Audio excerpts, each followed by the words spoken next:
Let me know when I'm live. Yes, sir. Ready, everybody? Chalo. Let's get ready. Come on.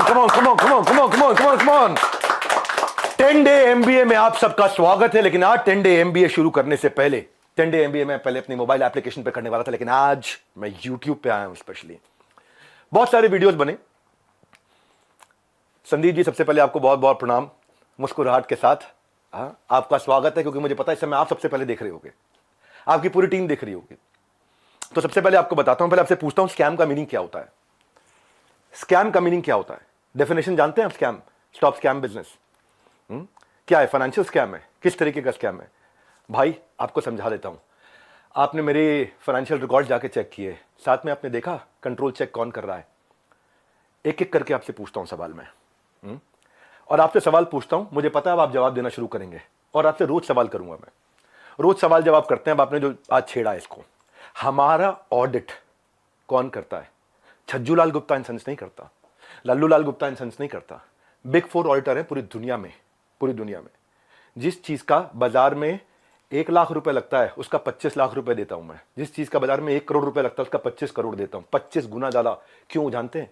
क्योंकि हम चाहते हैं कि हम इतना ट्रांसपेरेंट रहें, इतना ट्रांसपेरेंट रहे, इसका कोई हिसाब नहीं। सबसे पहले आपकी जानकारी के लिए, आपकी ऑडिटर कौन है आपसे थोड़े दिन में आके पूछूंगा, आपको पूरी डिटेल दूंगा। अभी तो जनता को, अभी आपसे किसी ने सवाल नहीं किए, हम सवाल करेंगे। पहला चीज, सबसे पहली चीज, आपको झूठ नहीं लिखना चाहिए था कि आपको किसी ने लीगल नोटिस भेजा या आप पे कोर्ट केस किया। 1 हफ्ते के अंदर कुछ ऐसा करने वाला हूं कि अपने आप आपको समझ में आएगा कि आपने क्या गलती किया। पहले दूसरी साइड पूछ लेते ना, दूसरी साइड बात तो कर लेते। स्कैम बोला आपने। अर्नस्ट एंड यंग हमारा ऑडिटर है। अर्नस्ट एंड यंग को आप ऑनबोर्ड करो, पहले देखते हैं आप ऑनबोर्ड भी कर पाते हो। 3 महीने का चेक करते हैं पहले वो, कि कौन सी कंपनी का वो ऑडिट करेंगे नहीं करेंगे। फाइनेंशियल कंट्रोल और स्टैट्यूटरी कंप्लायंस सारे के सारे आज अर्नस्ट एंड यंग कर रहा है हमारा। कितनी कंपनीज करती हैं, कितनी कंपनीज कराती हैं। बैलेंस शीट पे अगर कोई स्कैम हो तो वो स्पेशल नोट डाल देता ऑडिटर। आपने तो जाकर के चेक किया था हमारी balance sheet, auditor special note डाल देता है। सारी की सारी रिपोर्ट्स अगर क्लीन ना हो ना, आपको मालूम है कितने हर साल हमारे को जीएसटी के सर्टिफिकेट का अवार्ड मिलता है? लेस देन 1% बिजनेस को ये अवार्ड मिलते हैं देश के अंदर। आपने स्कैम बोला, कैसे बोला स्कैम आपने? 3 बच्चों से आपने बात किया, उनकी भी डिटेल अभी देता हूं, एक एक करके सब करता हूं। लेकिन जब आपको लोग रिस्पेक्ट करते हैं भाई, बहुत रिस्पेक्ट करते हैं, और मैं भी करता हूं, आज भी करता हूं। आज तो खाली सवाल पूछ रहा हूं। अगर कोई रिस्पेक्ट कर रहा है तो आप उस रिस्पेक्ट का गलत फायदा उठा करके आज हमारे पूरे इकोसिस्टम के अगेंस्ट आपने किया। कितने लोग आज हमारे साथ में जुड़े हुए थे, उनका कितनों का नुकसान किया आपने। क्यों? थोड़ा मजा आया आपको? 2-2 लाख वीडियो चल रहे थे आपके बिजनेस कोचिंग वाले, बिजनेस मास्टरी वाले, चल नहीं रहे थे, तो आपने सोचा ये स्कैम कर दूं मैं। आपको पता है हमारा ड्यू डिलिजेंस कौन करता है? KPMG। आपका कौन करता है? मैं भी थोड़े दिन में बताऊंगा। एक एक करके सब चीजों को मैं बात करता हूं आपसे। आपको मैंने, किसी ने लीगल नोटिस नहीं भेजा था, खाली हमारे डायरेक्टर ने रिक्वेस्ट किया था कि 2 मिनट बात कर लें। मैंने आपकी टीम पर रिक्वेस्ट किया था कि 2 मिनट बात कर लें भाई, दूसरी साइड भी सुन लेना। आपने क्या नंबर्स ब्लॉक कर दिए? सारे नंबर्स ब्लॉक कर दिए। हाँ, सुनो भाई, आज रियल टाइम डैशबोर्ड ट्रांसपेरेंसी के हमारे सारे चैनल के हैं, जितने भी लोग हमारे साथ जुड़े हुए हैं, हजारों लोग, उनका पूरा पोर्टफोलियो का डैशबोर्ड, उनके सेल्स फनल के डैशबोर्ड, उनकी परफॉर्मेंस के डैशबोर्ड, उनके लीडर बोर्ड के डैशबोर्ड, उनके एफर्ट्स के डैशबोर्ड, उनकी एफिशिएंसी के डैशबोर्ड, सारे वन ऐप पे पब्लिकली अवेलेबल है। इतना ट्रांसपेरेंट है। क्या होता है स्कैम? कैसे आपने 1.5 घंटे के कंटेंट को 10 मिनट कर दिया और लीडिंग क्वेश्चंस पूछे वहां। दोस्त, आज सेल्स में हेल्प करने के लिए टीम को पर्सनल बॉट के सेल्स असिस्टेंट PSA बना के दिए हुए। आज प्रायोरिटी स्कोरिंग, लीड स्कोरिंग करा करके हम लोग देते हैं। इतना टेक्नोलॉजी पे काम किया, इतने लोग। मैं खाली कंटेंट बनाने पे और अपने प्रोडक्ट बनाने पे 200 करोड़ रुपए इन्वेस्ट किया। आपने बोला स्कैम है। आपको पहले पूछ लेना चाहिए था भाई। इतना सा कह रहा हूं आपसे, क्या दूसरी साइड नहीं पूछना चाहिए? आज किसी की लीड्स अगर जनरेट होती हैं और उसके डैशबोर्ड पे आती हैं, उसकी सिक्योरिटी के लिए हमने ROG डैशबोर्ड बनाया हुआ है, रेड, ऑरेंज, ग्रीन। पर आपने बोला कि जबरदस्ती बेच दिया जाता है, बेवकूफ बना दिया जाता है। आपको पता है हमारे एक डिपार्टमेंट है QoS, quality of sales. Quality of sales में क्या होता है? अगर किसी ने हमारा सामान खरीदा और ट्रांजैक्शन कर दिया, उसी टाइम हमारी टीम से उसको फोन जाता है, एक वीडियो कॉल, और वीडियो कॉल पे पूछा जाता है उससे, क्या सारी टर्म्स एंड कंडीशन समझ में आई आपको? क्या आपको मिस सेलिंग हुआ? अगर वो जरा सा भी बोल देता है मिस सेलिंग हुआ, ऑन द स्पॉट रिफंड होता है। हमारे यहां रिफंड के 2 प्रोसेस है। पहला प्रोसेस है कि क्वालिटी ऑफ सेल्स। हम ये चेक करते हैं कि हमारे किसी अफिलिएट ने गलत तरीके से तो नहीं मिस सेल कर दिया, गलत का कोई कमिटमेंट तो नहीं कर दिया, ओवर कमिटमेंट तो नहीं कर दिया। थोड़ा जानो भाई, दूसरी साइड भी जानो, यही तो आपको कह रहा हूं मैं। क्या दूसरी साइड नहीं जानना चाहिए? एक साइड से बोल दो और पूरा परसेप्शन चेंज कर दो बाजार में। क्यों? क्योंकि लोग आपको रिस्पेक्ट करते हैं। क्यों? क्योंकि लोग आपसे प्यार करते हैं। उस प्यार का गलत फायदा उठाओगे आप? हाँ, क्यों? क्योंकि आपके सब्सक्राइबर हो गए, आप कहते हो मैं सब कुछ फ्री में करता हूं, मैं नॉन प्रॉफिट हूं। आप नॉन प्रॉफिट नहीं हो, उसकी भी अभी थोड़ी देर में बात करता हूं मैं। बहुत सारे सवाल अब मेरे को आपसे हैं, बहुत सारे हैं। पहले एक समझते हैं क्वालिटी ऑफ सेल्स। आज कोई भी सेल्स हमारे यहाँ होती है ना, हमारी टीम उसको वीडियो कॉल करती है, वीडियो कॉल पे पूछती है, और वो वीडियो कॉल रिकॉर्ड होता है, उसको भेजा जाता है, उससे एक्सेप्टेंस लिया जाता है, और जब वो ओके करता है तब उसकी ट्रांजैक्शन कंप्लीट होती है। अगर उसने जरा सा भी बोला नहीं यार मुझे लग रहा है कि शायद मुझे मिस सेल किया गया या मुझे ओवर कमिट किया गया, on the spot quality of sales customer service की टीम उसका पैसा रिफंड करती है ऑन द स्पॉट। जब आदमी बोल देता है मुझे सारी टर्म्स एंड कंडीशन समझ में आ गई वीडियो कॉल पे, सब कुछ समझ में आ गया, हाँ मैं ये लेना चाहता हूं, मैं ये प्रोग्राम अटेंड करना चाहता हूं, मैं अपने बिजनेस को बिल्ड करना चाहता हूं, इस तरह से करना चाहता हूं, डबल चेक करते हैं। उसके बाद आगे हमारे यहाँ एक नियम है कि 100 दिन आप हमारे साथ में, एक या तो आप लर्निंग के लिए आए हो, अर्निंग के लिए आए हो, दोनों के लिए आए हो। लोग लर्निंग के लिए आते हैं, लेकिन उनको अगर ये अपॉर्चुनिटी मिलती है कि मैं अफिलिएट भी कर सकता हूं थोड़ा। मल्टी लेवल का मीनिंग क्या है आपको मालूम है? वो जब बहुत सारे लेवल हो, यहाँ एक ही लेवल है, अब वो अफिलिएट होता है, मल्टी लेवल नहीं होता। और जब अफिलिएट होता है और अफिलिएट बनके वो एक्सेप्ट करता है कि मुझे अफिलिएट की तरह काम करना है, तो भी हमने बोला कि अगर आपने 100 दिन काम किया, हमारे पास पूरा डैशबोर्ड है। और 100 दिन काम किया आपने, मेहनत करी, कितनी देर? पूरा दिन नहीं, 2-3 घंटा, 3.5 घंटा भी अगर आपने काम किया, इतना भी काम किया, पूरे डैशबोर्ड है एक एक आदमी के। जाने मन, आपका ऑफिस, आपकी टीम, आपका कैमरा, आपके लोग, मैं अकेले आऊंगा, सवाल कर लो जितने मर्जी कर लो, क्यों नहीं बुलाया? मैं तो आज तक वेट कर रहा था, क्या बुला लोगे? दूसरी साइड सुननी चाहिए। एक साइड सुन के स्कैम कैसे कह सकते हो आप? आपसे आधी उम्र के थे बच्चे वो, आप डबल उम्र के हो, इतनी तो आपके अंदर मैच्योरिटी होनी चाहिए थी भाई। आपसे कोई सवाल करे कितना बुरा लगता है ना, आपको फट से कम्युनिटी पर डाल देते हो, कितना बुरा लगता है। पर कोई तो चाहिए जो आपसे भी सवाल कर सके। रिस्पेक्ट के साथ ही कर रहा हूं, कोई लड़ाई थोड़ी कर रहा हूं आपसे, बहुत प्यार से रिस्पेक्ट से कर रहा हूं कि आपका जगह, आपकी ऑफिस, आपका टीम, आपका कैमरा, मुझसे सवाल करो आप, मैं आके जवाब दूंगा। क्यों? क्यों लग रहा है आपको? क्योंकि आपको जाना था बिजनेस कोचिंग की इंडस्ट्री में, आपने बड़े बड़े अखबार की एड्स दिए।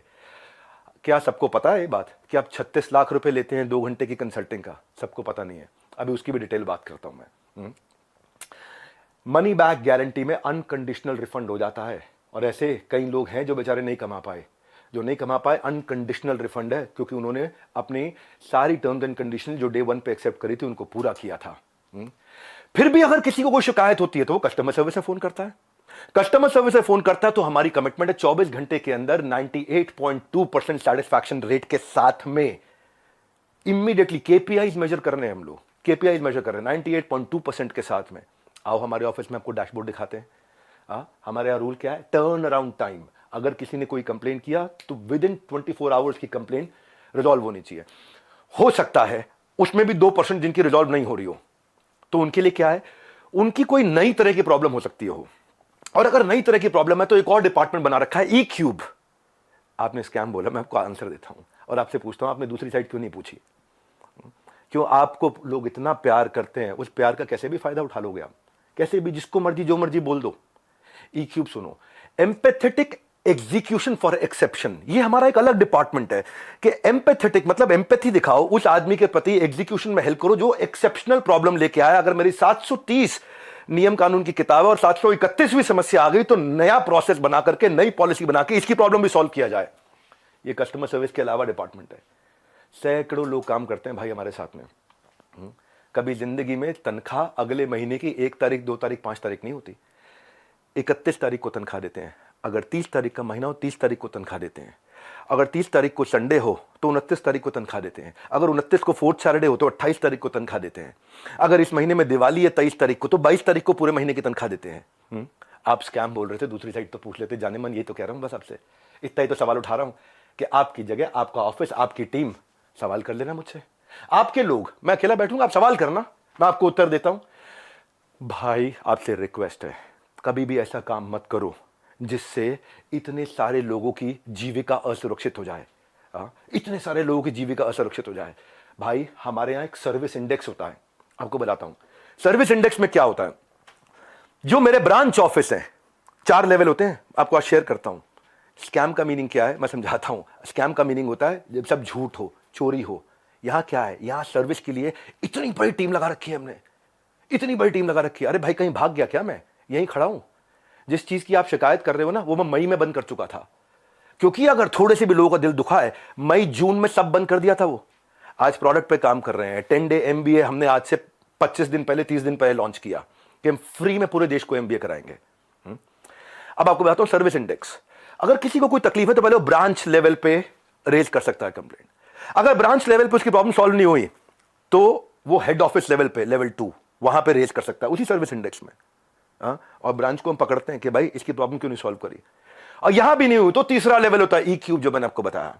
और वहां भी नहीं हुई तो मेरे तक पहुंच सकता है top management level 4। Level 1 2 3 4 4 levels हैं जहां पे कोई भी आदमी बोल सकता है।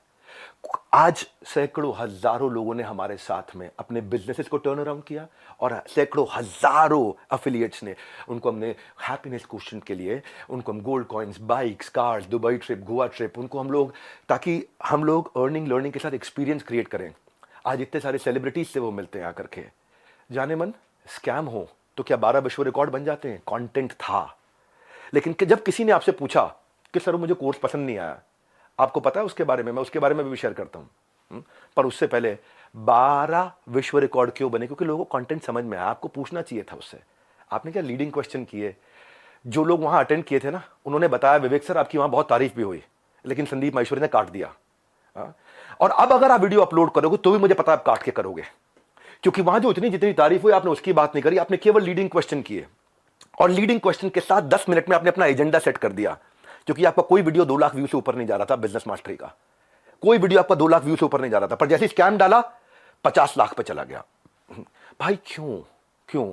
एक बार सवाल कर लेते, अगर आप इतने ऑनेस्ट थे तो सवाल कर लेते, क्यों पीछे पड़ गए आप? बिल्कुल इस तरीके से आप सुनो भाई, अगर किसी ने बोला सो कोर्स पसंद नहीं आया तो पूछते कि आपने कितना कोर्स अटेंड किया था। पूछा आपने? आप वहां पे बोला सेल्स सिखा रहे थे, क्यों सेल्स सीखनी नहीं चाहिए? क्या सेल्स सिखानी चाहिए? आज सुबह 8 बजे संडे को जो मैं केस स्टडीज लाता हूं, उस पर इतना मेहनत करते हैं, फ्री में इतना कंटेंट देते हैं। जब मेरे साथ में इतने बिलियनियर प्रोफेसर्स आकर के, अरबपति बड़े बड़े, हर एक प्रोफेसर जो 5 10 20 हजार करोड़ 50 हजार करोड़ का काम कर रहा है, वो आके हमारे साथ में काम करता है, हमारे ऑफिस देखता है, इंफ्रास्ट्रक्चर देखता है, इतनी बड़ी टीम्स देखता है। स्कैम नहीं है भाई, इतनी बड़ी टीम सपोर्ट के लिए। दूसरी साइड भी पूछना चाहिए था। फिर से आपको याद दिला रहा हूं, मैं कोई आपसे झगड़ा नहीं है, मेरा कोई लड़ाई नहीं है, बस सिर्फ इतना कह रहा हूं कि आपको बहुत रिस्पेक्ट करता हूं, बस इतना कह रहा हूं कि एक बैलेंस्ड अप्रोच रखनी चाहिए थी। देखो क्या होता है, जब कोविड भी था ना, ये कोई मैं विक्टिम कार्ड नहीं प्ले कर रहा, जब कोविड भी था ना तो मेरे एक कंटेंट में एक लड़का काम करता था, उसके फादर की डेथ हो गई। क्यों? क्योंकि सेकेंड वेव के अंदर ऑक्सीजन नहीं मिल रही थी लोगों को। जाने मन ये एम्प्लॉइज, हमारे ही लीडर्स ने जान लगा के रातों रात पूरा अस्पताल खड़ा करा दिया था। 2 करोड़ लोगों को हमने फ्री मील्स बंटवाए थे, 200 बेड का अस्पताल तैयार किया, अपनी जेब से बहुत पैसा लगाया। क्यों? ताकि न केवल हमारे एम्प्लॉइज, बाकी लोगों के लिए भी हम खर्च सकें। जब हम आज अपनी टीम्स को ट्रेनिंग देते हैं ना, आज ज्वाइन करते न्यू हायर इंडक्शन ट्रेनिंग होती है, आज रोज लाइव रिटिमिस ritual of 30 minute solitude, 10,000 IBC रोज लाइव आके अटेंड करते हैं, रोज every day except for Sunday, हर वीकडे पे। जब कोई ऑनबोर्ड होता है ना तो उसको आईबीसी सर्टिफिकेशन, आईसीपी प्रोग्राम कराते हैं। आज हमारे ट्रेनर्स जो है ना 700 किलोमीटर से 1200 किलोमीटर ट्रैवल कर करके जाकर के हमारे टीम्स को, एफिलिएट्स को सपोर्ट करते हैं। और फिर भी अगर हमें लगता है कि कोई टीम मेंबर आज इनएक्टिव हो गया तो उसके लिए हम एक नया कैंपेन चलाते हैं, घर वापसी, ताकि हम उसकी मदद कर सकें, उसके लिए खड़े। उसमें इतना बता रहा हूं कि जब स्कैम होता है ना तो आदमी दिखता नहीं है, कहीं दिखाई नहीं पड़ता। यहां तो हम मजबूती से खड़े हुए हैं, अभी थोड़े दिनों में फिर दिखाई पड़ेंगे। आप और डालो कम्युनिटी में पोस्ट, खूब डालो, है ना, खूब डालो, को मजा आ रहा है सब करने में। मैं इतने दिन से वेट कर रहा था, आपको इतना ही रिक्वेस्ट लिखा था, आपने पहले झूठ बोल दिया, आपको लीगल नोटिस भेजा। किसी ने लीगल नोटिस नहीं भेजा आपको, दिखा दो अगर है तो लीगल नोटिस। अभी 1 हफ्ते में मैं क्या करूंगा वो अभी नहीं बताऊंगा, वो अभी आप सोचना, अभी खाली आप सोचो मैं क्या करूंगा, क्या क्या करने वाला हूं। भाई साहब ईमानदार हूं, इसलिए आके आज जवाब दे रहा हूं आपको। मेरा जो एंटरप्रेन्योर सर्टिफिकेशन प्रोग्राम है ना, 30 दिन का होता है, लाइव बहुत बड़ा स्टूडियो है जहां पे लाइव क्वेश्चन आंसर होते हैं 30 दिन तक। एंटरप्रेन्योरशिप जो एफिलिएट ज्वाइन करते हैं, 30 दिन की ट्रेनिंग उनके लिए, कैसे एंटरप्रेन्योर माइंडसेट बिल्ड करेंगे, ग्रूमिंग करेंगे, पर्सनालिटी करेंगे, अपना ब्रांड कैसे बनाएंगे, सेलिंग स्किल कैसे होगा। फिर भी क्योंकि कुछ लोग ने मिस सेलिंग किया था नीचे, बहुत छोटी मात्रा थी। भाई साहब मैंने पूरा प्रोग्राम मई में बंद कर दिया, जिसका वीडियो आपने आज बनाया अपना बिजनेस मास्टरी शुरू करते वक्त। टाइमिंग है जाने मन। ये मैं वही विवेक बिंद्रा था जिसको आपने बोला इसके साथ मिलकर मैं कोई धमाका करना चाहता था, है ना। आपको पता है हमने आज डॉक्टर विवेक बिंद्रा एक ऐसा एआई बिजनेस कोच लॉन्च किया, फ्री में लोगों के क्वेश्चन आंसर जवाब दे रहे हैं। पूरी दुनिया के यूनिवर्स का बिजनेस नॉलेज उसके अंदर हमने ऐड कर दिया, लोग क्वेश्चन आंसर कर सकते हैं फ्री में। हाँ, पैसे नहीं ले रहे उसके लिए हम लोग। ये स्कैम होता है। हाँ, इतने सारे बिजनेसेस ऐसे हैं जिनके अब मैं टेस्टिमोनियल डालना शुरू करूंगा। Just watch out, keep watching out now. हाँ, कुछ करा है तो जवाब दे रहे हैं, खाली खोखले नहीं बैठे हैं भाई। हाँ, कंटेंट मार्केटिंग में इतना अफिलिएट्स की हेल्प करते हैं हम लोग लेवल लेवल पे। आपको मालूम है हमने एक डीलो बनाया हुआ है, डे इन लाइफ ऑफ। मेरे एक अफिलिएट की डे इन लाइफ ऑफ कैसा होता है, उसका वन ऐप पे उसका ऑफिस बना देते हैं, पूरा बड़ा संसार है। ये मेरा आखिरी वीडियो नहीं है, आप डालो कम्युनिटी पे पोस्ट और डालो। तो मैं आपसे आज सारी की सारी कम्युनिटी से एक सवाल करता हूं, क्या आप चार्ज नहीं करते? क्या आप पैसा नहीं मांगते लोगों से? आपका प्लेज क्या था? आज मैंने खोल के पढ़ा, आपका प्लेज पढ़ देता हूं मैं। आपके वीडियो में था, I will never take even a single rupee for my sessions in my entire life, not even after my death, my sessions are free for all. था आपका प्लेज? ये आपका प्लेज था। Same word to word repeat कर रहा हूं, कुछ change नहीं कर रहा। लेकिन आज मैं ईमेल्स दिखाऊंगा। रुक जाओ, ये तो लाइव है, अभी तो 10 डे एमबीए के लिए आया हूं, 10 डे एमबीए होगा। लेकिन ईमेल दिखाऊंगा जहां 2 घंटे के लिए दूसरों के दफ्तर में जाने का आप 36 लाख रुपए लेते हो, और 2 घंटे के लिए अपने दफ्तर में बुला करके अगर आप अपना सेशन देते हो प्राइवेट किसी को भी तो 9 लाख रुपए मांगते हो। कौन से ईमेल एड्रेस से करते हो? ये meet@swot.com। बता देना गलत है तो meet@swot.com, और डालो कम्युनिटी पे पोस्ट। अब एक एक का जवाब देते रहूंगा। आप ये मत सोचना, अभी तो कई चीजें हैं जो मैं आज पूरा नहीं बोलूंगा, क्योंकि आज मैं 10 डे एमबीए के लिए आया हूं, और 10 डे एमबीए जानबूझ के यूट्यूब पे किया आज मैंने। आप आज जो आपकी मैडम है मोनिका, उनको मैंने फोन किए थे, यही तो रिक्वेस्ट किया था कि 2 मिनट बात करा देना। मेरे पास मैसेजेस हैं अभी भी, यही रिक्वेस्ट किया था कि संदीप भाई से रिक्वेस्ट करिए कि 2 मिनट बात करा दें। आपने नंबर ब्लॉक करा दिया और कम्युनिटी पे पोस्ट डाल दिया। भाई लोग आप पे भरोसा करते हैं, उसका गलत इस्तेमाल नहीं करना चाहिए भाई। इतना रिक्वेस्ट कर रहा हूं, बहुत प्यार से तो बोल रहा हूं आपको मैं। आपने प्यार से सवाल उठाए, मैं भी प्यार से सवाल उठा रहा हूं आप पे। और अब आप और डालो कम्युनिटी पे पोस्ट, मैं और उठाऊंगा सवाल आपसे, क्योंकि आज सारे सवाल नहीं कर रहा। मुझे पता है, क्योंकि आपको मजा आता है। पहले भी आपने किसी के साथ किया था, कोई जेंटलमैन है, मुझे नाम याद नहीं है उसका, किसी को याद है क्या नाम था? चलो मेरे को नाम याद नहीं आ रहा, और बाकी टीम भी मना कर रही है उनका नाम मत लो, तो मैं उनका नाम नहीं ले रहा। वो तब भी आप रोज कम्युनिटी पे पोस्ट डालते थे, लड़ाई करते थे रोज। आपको उसमें शायद मजा आता है, स्वाद आता है। आप डिप्रेशन से गुजर रहे थे, उसके लिए मैं प्रार्थना करता हूं भगवान से आपको कभी तकलीफ ना हो, आपके किसी दुश्मन को भी तकलीफ ना हो। आप आगे बढ़ो, खूब आगे बढ़ो, खूब मदद करो। पर जाने मन ये कह रहा था, जिस धागे की गांठ को खोला जा सकता था उस पर कैंची चलाने की जरूरत नहीं थी। जिस धागे की गांठ को खोल सकते थे उस पर क्यों कैंची चलानी थी? ये आपके meet@swot.com, इसके अब मैं स्क्रीनशॉट्स दूंगा कि आप कैसे पैसा मांगते हो। आपका प्लेज था 1 रुपया नहीं लूंगा अपने सेशंस के लिए, लेकिन आप पैसा मांगते हो। इतना ही नहीं, हिंदुस्तान टाइम्स में आपने बिजनेस लीडर्स और ग्रोथ के लिए 75 लाख रुपए की आपने एड्स, रुपया कितना दिया मुझे नहीं पता, लेकिन बाजार में उसकी कॉस्ट 75 लाख रुपए होती है। फुल पेज एड्स डाली कि मैं 1-on-1 बिजनेस कोचिंग करता हूं और उसके लिए पैसा लेता हूं। फ्रंट पेज एड, फ्रंट के साथ में बैक टू बैक 2-2 पेज की एड। संदीप भाई पूछ तो सकते थे सामने वाले से, उन बच्चों से कि आपने कोर्स कितना अटेंड किया, क्या अटेंड किया। लेकिन आपने बोल दिया, भाई एक बात बताओ, हमारे तो आपने प्राइस बता दिया कि हम ये प्राइस लेते हैं 50,000 रुपए का कोर्स, पर आप भी तो भाई 50 रुपए की, 200 रुपए की फोटो का 20,000 रुपए, 50,000 रुपए, 1 लाख रुपए लेते हो। तो मैं भी तो बोल दूंगा, भाई वो फोटो तो मैं ऐसे खींच सकता हूं। हमें पता है भाई, हम रिस्पेक्ट करते हैं, मेहनत लगती है आपकी फोटो खींचने में। आप एक स्टूडियो तैयार करते हो, आप आर्टिस्ट बुलाते हो, उसकी फोटो खींचते हो, हम रिस्पेक्ट करते हैं, हम उसकी रिस्पेक्ट करते हैं। कहने को तो कोई कह सकता है 200 रुपए की फोटो, 1,000 रुपए की फोटो, 2,000 रुपए की फोटो, आप क्यों 40-50 हजार रुपए लेते हो एक एक फोटो का, क्यों 20-20 हजार रुपए लेते हो एक एक फोटो का? लेकिन भाई वो हमारा काम नहीं था। दूसरी साइड भी समझनी चाहिए, आपकी दूसरी साइड जैसे मैं समझ रहा हूं कि आप मेहनत करते हो बनाने में, काम को करने में। आप कॉन्वर्सेशन को उस दिन एक डायरेक्शन पे लेके गए, बस यही रिक्वेस्ट है, वो नहीं करना चाहिए था। जब मैं आया था आपके चैनल पे तो आपने मुझसे कहा था एक स्टेज पर आकर धमाका करेंगे, मैं इतना, आप बिजनेस के मामले में, एंटरप्रेन्योरशिप पे आपको बहुत अच्छी नॉलेज है। आज वो आपने वीडियो डिलीट कर दिया, क्योंकि आपको फील हो रहा होगा ना भाई। मैं ये कह रहा था कि इसकी टाइमिंग क्यों है ऐसी। हो सकता है मैं गलत हूं, हो सकता है मैं बिल्कुल गलत हूं, लेकिन टाइमिंग ऐसी है कि आपने बिजनेस मास्टरी का जो अपना प्रोग्राम लेकर के आया, उसके एवरेज व्यू 2 लाख व्यूज पर वीडियो था। फिर आपने कोई रियल मोटिवेशन एक्सपोज किया, उस पर 12 लाख लोगों ने देख लिया। हाँ, फिर आगे 7 आपने बिजनेस मास्टरी के एपिसोड डाले, तब भी फिर 2-3 लाख लोगों ने देखा। लोग देख नहीं रहे थे, क्योंकि लोग आपसे बिजनेस सीखने नहीं आते ना। तब आपने अखबारों में ऐड डाली, मैं प्राइवेट सेशन करूंगा, मैं 36 लाख रुपए लूंगा, मैं 9 लाख रुपए मेरे यहां आ जाओ, 36 लाख रुपए मैं आपके यहां जाकर के लूंगा। आपको देखा बात नहीं बनी, तब आपने बिग स्कैम एक्सपोर्ट डाल दिया। 10 मिनट का वीडियो, नॉर्मली आपके वीडियो 25 मिनट 30 मिनट के होते हैं, उस दिन आपने केवल 10 मिनट का डाला, जबकि वहां कॉन्वर्सेशन 1.5 घंटे की हुई थी। अब उस पर अचानक 5 मिलियन व्यूज आ गए, वो 2 लाख। क्योंकि भाई जब आप इस तरह की बात करते हो, सनसनीखेज बात करते हो, तो मैं एक बात बताता हूं आपको, लॉजिक पे क्यों नहीं करते बात। संदीप भाई आप देख रहे हो, मुझे मालूम है, अच्छे से देख रहे हो, आपकी टीम भी देख रही है, जनता भी देख रही है। भाई लॉजिक क्या होता है, आप वहां जज बने, आपने जज बन के वर्डिक्ट दे दिया। भाई मैंने तो आपसे इतना कहा था कि मेरी दूसरी साइड भी सुन लेना, है ना। आपने इतना लंबे लंबे कम्युनिटी रिपोर्ट डाल दिया, प्यारे विवेक और न जाने क्या क्या लिख दिया। भाई जब आप जज बनते हो तो जज बनो जज। आप रिस्पेक्टेबल आदमी हो, लेकिन जब जज बनते हो तो किसी की एप्लीकेशन पे जजमेंट नहीं होता है। सामने वाले को नोटिस देना होता है, उसको बुलाना होता है, दोनों पक्षों को सुनना होता है।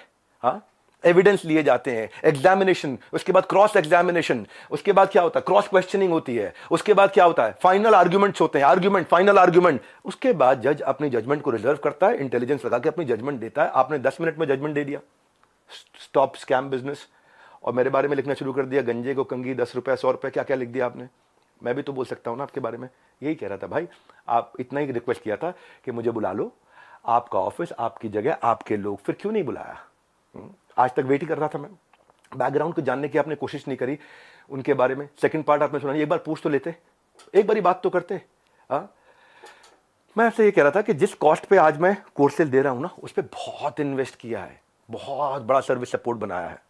आज आपको पता है, एक एनिमेशन में एक आदमी, एक मैन पावर 8 घंटे की दिनचर्या में 8 सेकंड का एनिमेशन कर पाता। खाली इतना हम इन्वेस्ट करते हैं ताकि लोगों का एंगेजमेंट रेट बना रहे, एवरेज व्यू ड्यूरेशन बना रहे। आज संदीप जी आपने बोला 2,000-5,000 रुपए के कोर्स मिल जाते हैं बाहर। मैं भी तो बोल रहा हूं कि 20,000-50,000 रुपए क्यों लेते हो फोटो का आप। मैं ये कह रहा हूं आपसे कि आपका कैमरा था, आपकी टीम थी, आपके लोग थे, मैं तो अकेला आना था। देखो एक बात है, अगले अगर आप कम्युनिटी पोस्ट डालो, मैं अब आपके आरओसी जिसकी आपने बात करी ना, बैलेंस शीट की, आपकी जो बैलेंस शीट है ना संदीप जी, वो कंप्लीट नहीं है, अनसाइंड है। एज पर कंपनीज एक्ट आपने अनसाइंड बैलेंस शीट सबमिट करी हुई है। मेरे को अगर आपको ये सब फैलाना है ना, मैं बताऊंगा आपको स्कैम क्या है, मैं आपको बताऊंगा आराम से एक एक करके। अभी तो आज 10 डे MBA के लिए आया था, और ठोक करके सीना बोलता हूं, मैं यहां खड़ा हूं, स्कैम करके भाग नहीं रहा। हजारों वीडियोस बन गए, कोई घबराहट नहीं है हमारे को, सबके सामने जवाब दे सकते हैं। बस मैं ये वेट कर रहा था, शायद आप फोन करके बोल देते, आओ विवेक भाई खुले में चर्चा करते हैं, आराम से सबके सामने चर्चा करते हैं, ओपन में चर्चा करते हैं। क्या हुआ, कम्युनिटी डालनी है प्राइवेटली आपको खाली। आपको पता है मनी बैक गारंटी मिल रही, टॉक टाइम, कंटेंट मार्केटिंग, हम क्या क्या क्या क्या क्या क्या सपोर्ट देते हैं, उसके एफिशिएंसी स्कोर, इफेक्टिवनेस के स्कोर। देखो भाई इतना आपसे कहना चाहता हूं कि जिस मॉडल पे आपने बात करी ना, उस मॉडल में हम बहुत करेक्शंस ला चुके हैं। हम भी मानते हैं आदमी से गलती हो सकती है, मैं भी हाथ जोड़ के माफी मांग लेता हूं अगर हमसे कोई गलती हुई तो। और जहां जहां गलती हुई है रोज हाथ जोड़ के माफी मांगने को तैयार हूं, पर हम बिलीव करते हैं गलती दोहरानी नहीं चाहिए। गलती करने में दिक्कत नहीं है, मुझसे भी हो सकती है, मैं कोई भगवान थोड़ी हूं, लेकिन गलती दोहरानी नहीं चाहिए। हमने उसी के लिए 10 डे MBA आज से 1 महीना पहले लॉन्च किया था, अनाउंस किया था, जो कि आज से शुरू कर रहा हूं। आज जानबूझ के YouTube पे आके किया, मेरी ऐप पे नहीं किया। आज जो मेरे सिस्टम पे इस समय अटैक हुआ, साइबर अटैक, ये साइबर अटैक बहुत बड़ा अटैक हुआ, हमारी वेबसाइट को हिलाया जा रहा है, ठीक है। हम उसकी भी कंप्लेंट्स कर चुके हैं, और बाई चांस जाने मन अगर उसके पीछे कहीं आप मिले, आप निकले, तो आप कम्युनिटी पे पोस्ट डालते रहना। अभी तो हमें पता नहीं है, इसलिए हम बोल नहीं रहे, हमारी आदत नहीं है ऐसी कि हम वर्डिक्ट दे दे। मैंने बताया ना, जज बनने में जज की जिम्मेदारी होती है, जज की एक जिम्मेदारी होती है। वो जज आपको भी इतना ही तो रिक्वेस्ट कर रहे हैं, जिम्मेदारी लेनी चाहिए थी आपको। बहरहाल आगे की बात है, 18 दिसंबर मैंने बोला था शाम 7:30 बजे पहली क्लास होगी। आज जिसने रजिस्टर किया और जिसने रजिस्टर नहीं किया, उनके लिए आज और कल तो मैं ओपन क्लास कर रहा हूं यहाँ पे, सबके लिए 10 डे MBA। कल की जरूर अटेंड करना, क्योंकि कल तो बहुत सारी केस स्टडीज देने वाला हूं 10 डे MBA में। मैं तीसरी और चौथी क्लास 25 और 26 तारीख को दूंगा, और उसके बाद सबकी डेट्स अनाउंस करते जाऊंगा, वो मेरी प्राइवेट ऐप पे होंगी। लेकिन आज सबके सामने आकर के बताना मेरे लिए जरूरी था।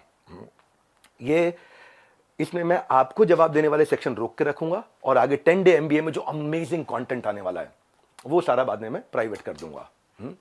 मैनुअल साथ में हमने दिया है और मैनुअल के लिए हमने साथ में लिंक दिया है, आपको नीचे लिंक दिया है। मैनुअल पेज वाइज पेज, बहुत अमेजिंग मैनुअल। संदीप भाई आप भी डाउनलोड करना, आप भी 10 डे एमबीए जरूर अटेंड करना, बहुत फायदा होगा, बहुत वैल्यू क्रिएट किया है।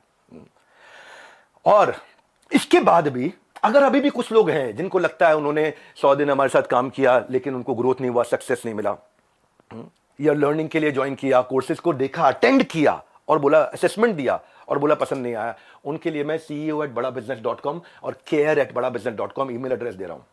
इन दोनों में से कोई भी एक चीज हुई कि आपने कोर्सेज अटेंड किए, असेसमेंट्स दिए लेकिन आपको पसंद नहीं आया, फायदा नहीं हुआ, या आप अफिलिएट बनने आए थे और आपने जो टर्म्स एंड कंडीशंस एक्सेप्ट करी हुई हैं, जो खुद एक्सेप्ट करी हुई हैं, उनको आपने फॉलो किया। भाई अगर कोई बच्चा स्कूल में ही नहीं आ रहा है, क्लास में ही नहीं आ रहा और बोले मेरी नौकरी लगवा दो 1 करोड़ के पैकेज की, तो भाई देखो ऐसी तो कोई मेरे पास ऐसा फॉर्मूला है नहीं, वो तो साफ बात है, ऐसा कोई फॉर्मूला नहीं है। थोड़ी मेहनत आप करोगे, पूरी जान हम लोग लगाएंगे, पूरी जान हम लोग लगाएंगे, डट के जान लगाएंगे भाई, तुक्के से नहीं पहुंचे यहां पे, तुक्के से नहीं पहुंचे। तो ये आज ये 12 विश्व रिकॉर्ड, 110 ऑफिस, सैकड़ों एम्प्लॉइज, ऑर्गेनाइजेशन मजबूत है, वापस खड़ा हूं 10 डे एमबीए के साथ में। और 10 डे एमबीए जिन्होंने रजिस्टर किया है, अच्छा 1 मिनट और लेता हूं भाई, वो जिनको आपने वहां खड़ा किया था उनका नाम याद है किसी को? Sonu, thank you. जिनको आपने खड़ा किया था सोनू, वो सोनू के आपको वीडियो यहां पे प्ले कर सकते हो क्या? पॉसिबल है? सोनू जिस दिन पहले हमारे एंटरप्रेन्योर लॉन्च पैड में ईएलपी इवेंट में आए थे, प्ले हो गया क्या? हे गाइस, नमस्कार, सत श्री अकाल, आदाब। मैं Sonu Kumar, business consultant doctor Virendra sir की टीम से, and now I become the बड़ा बिजनेस फ्रेंचाइजी। और मैं आप आज इसलिए बिलियनियर्स ब्लूप्रिंट प्रोग्राम ज्वाइन कर रहा था क्योंकि ना जो मैं पढ़ाई कर रहा था ना, तो मेरे को उसमें इंटरेस्ट नहीं आ रहा था, उसमें ना मेरे को प्रैक्टिकल नहीं दिख रहा था। जो मैं पढ़ाई कर रहा था, मैं सीए कर रहा हूँ, मेरे को जो मैं पढ़ाई कर रहा था उसमें मेरे को लिटरली इंटरेस्ट नहीं आ रहा था कि मतलब जो मैं पढ़ाई कर रहा हूँ उसमें प्रैक्टिकल चीज़ दिख नहीं रही थी। तो मैंने ना बिलियनर्स ब्लूप्रिंट प्रोग्राम की लॉन्चिंग जब देखी तो उसमें मैंने देखा कि जो लोग सिखा रहे हैं वो बिलियनर्स लोग हैं, मतलब प्रोफेसर जो बिलियनर्स प्रोफेसर हैं। और तो मैंने जब वो वीडियो देखी तो मेरे को क्लियर हो गया, हाँ मेरे को यही तो सीखना था मेरे को। मैंने वो जब देखा, हाँ यही मेरे को यही सीखना था मेरे को क्लियर हो गया वो देखने के बाद। फिर बात आई यहाँ पैसे की दिक्कत, ये दिक्कत वो दिक्कत। आप देखो नॉर्मल फैमिली, जैसे मैं बताऊँ पर्सनली, तो मेरा हम जो है एक लोअर मिडिल क्लास फैमिली, जैसे आप देख सकते हो मेरा ये वर्क स्टेशन है, जैसे मैं गीता पढ़ता हूँ ये सब चीज़ें, और ये मेरी मतलब ये कमरा जहाँ पर मैंने बैठ के पढ़ाई करी है, और ये एक चेयर है जिस पर मैंने बैठ के अपना पढ़ाई वगैरह करा है। ये सब ये दुकान वगैरह इसमें बैठ के मैंने पढ़ाई करी है, आप देख सकते हैं, दुकान वगैरह ये, और ये गीता वगैरह इसमें पढ़ता हूँ, ये पढ़ लेता हूँ मैं कभी जब टाइम मिलता है, और ये सब चीज़ें हैं। तो मतलब मेरी ऐसी मतलब जर्नी ऐसी रही 30 दिन की जर्नी, मतलब जहाँ पर बैठने ट्रेनिंग ली है। तो और विद इन 4 डेज मतलब 3 दिन की ट्रेनिंग होने के बाद ही 4 डेज़ के अंदर मेरी फर्स्ट सेल भी हो गई। जो लोग कहते हैं कि मतलब कैसे मतलब पैसा कि आएगा नहीं आएगा, ये आएगा वो नहीं आएगा, उसकी बता रहा हूँ मैं। Within 4 days first sale हो गई मेरी, देख सकते हो आप। और मैं अब टीम से क्वालिफाइड हूँ, टीम से मतलब द मिलियनेयर्स क्लब, जहाँ जिसमें देश के धुरंधर आएंगे 3 तारीख को। आ गया, स्विच हो गया। ये लाइव में करना थोड़ा मुश्किल होता है, क्या मैं दिखाई पड़ रहा हूँ सबको? लाइव में करना मुश्किल होता है, स्विच करके वीडियो दिखाया। संदीप जी ये वही आदमी है जो आपके यहाँ आया था, पर आपने क्या किया, दूसरी साइड नहीं पूछी। अभी आप कम्युनिटी पे पोस्ट डालो, मैं वापस आऊंगा, रेगुलर डालो, क्योंकि अब मेरी जिम्मेदारी बनती है। आप नहीं बुला रहे, आपको शायद कोई घबराहट थी मुझे अपने साथ बुला के वहां बैठाने में और वहां डायरेक्ट सवाल करने में। एक एक सवाल का जवाब दूंगा। फिलहाल के लिए 10 डे एमबीए शुरू करने जा रहा हूं। मैं जानता हूं बहुत देर हो गई, लगभग आधा घंटा होने वाला है।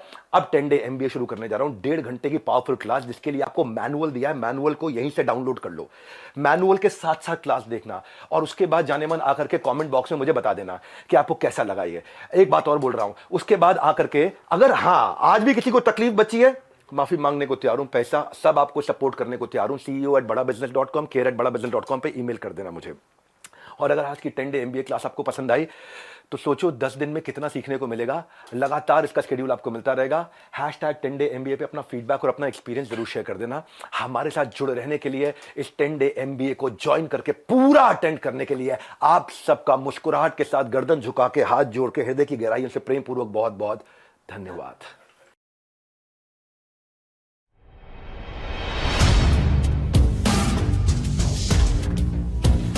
पहला दिन 10 डे एमबीए, 10 दिन के अंदर एमबीए कंप्लीट करने जा रहे हैं। और आज पहला अध्याय हमारा सोलोप्रेन्योर टू एंटरप्रेन्योर। वैसे जब भी आप सुनते हैं कि कुछ फ्री है तो पहली चीज दिमाग में आती है काम का नहीं होगा, कोई हिडन कॉस्ट होगा, कहीं बेवकूफ बनाने वाली बात तो नहीं है।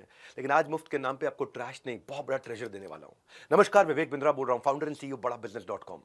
ऐसे में मोटिवेशनल स्पीकर हूं, लोगों को प्रेरित करता हूं, लेकिन आज खुद प्रेरित हो रहा हूं। आप लोगों की प्रेजेंस, एनर्जी, हजारों हजारों लोग इकट्ठे हो गए हैं, तो आपके ट्रस्ट को इंटरेस्ट के साथ लौटाऊंगा इस 1.5 घंटे में, क्योंकि आज वो करने आया हूं जो ना किसी ने सोचा है, ना यहां तक कोई पहुंचा है।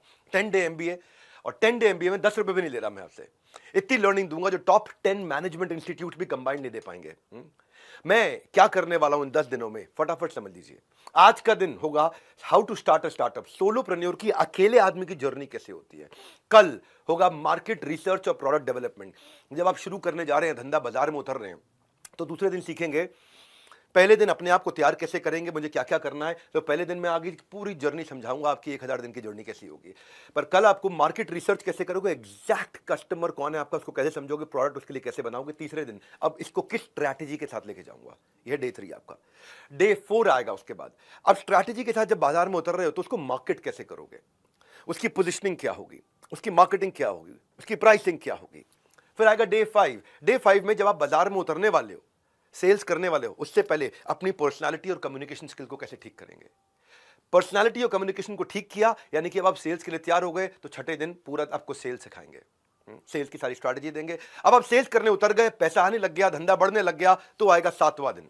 उसमें क्या होगा, जब बिजनेस बढ़ रहा है, पैसा आ रहा है, सेल्स हो रही है, तो आपको और मैन पावर चाहिए, तो एचआर सिखाएंगे कि मैन पावर कैसे हायर करें, एंगेज करें, रिटेन करें, कैसे टैलेंट को एंगेज करें।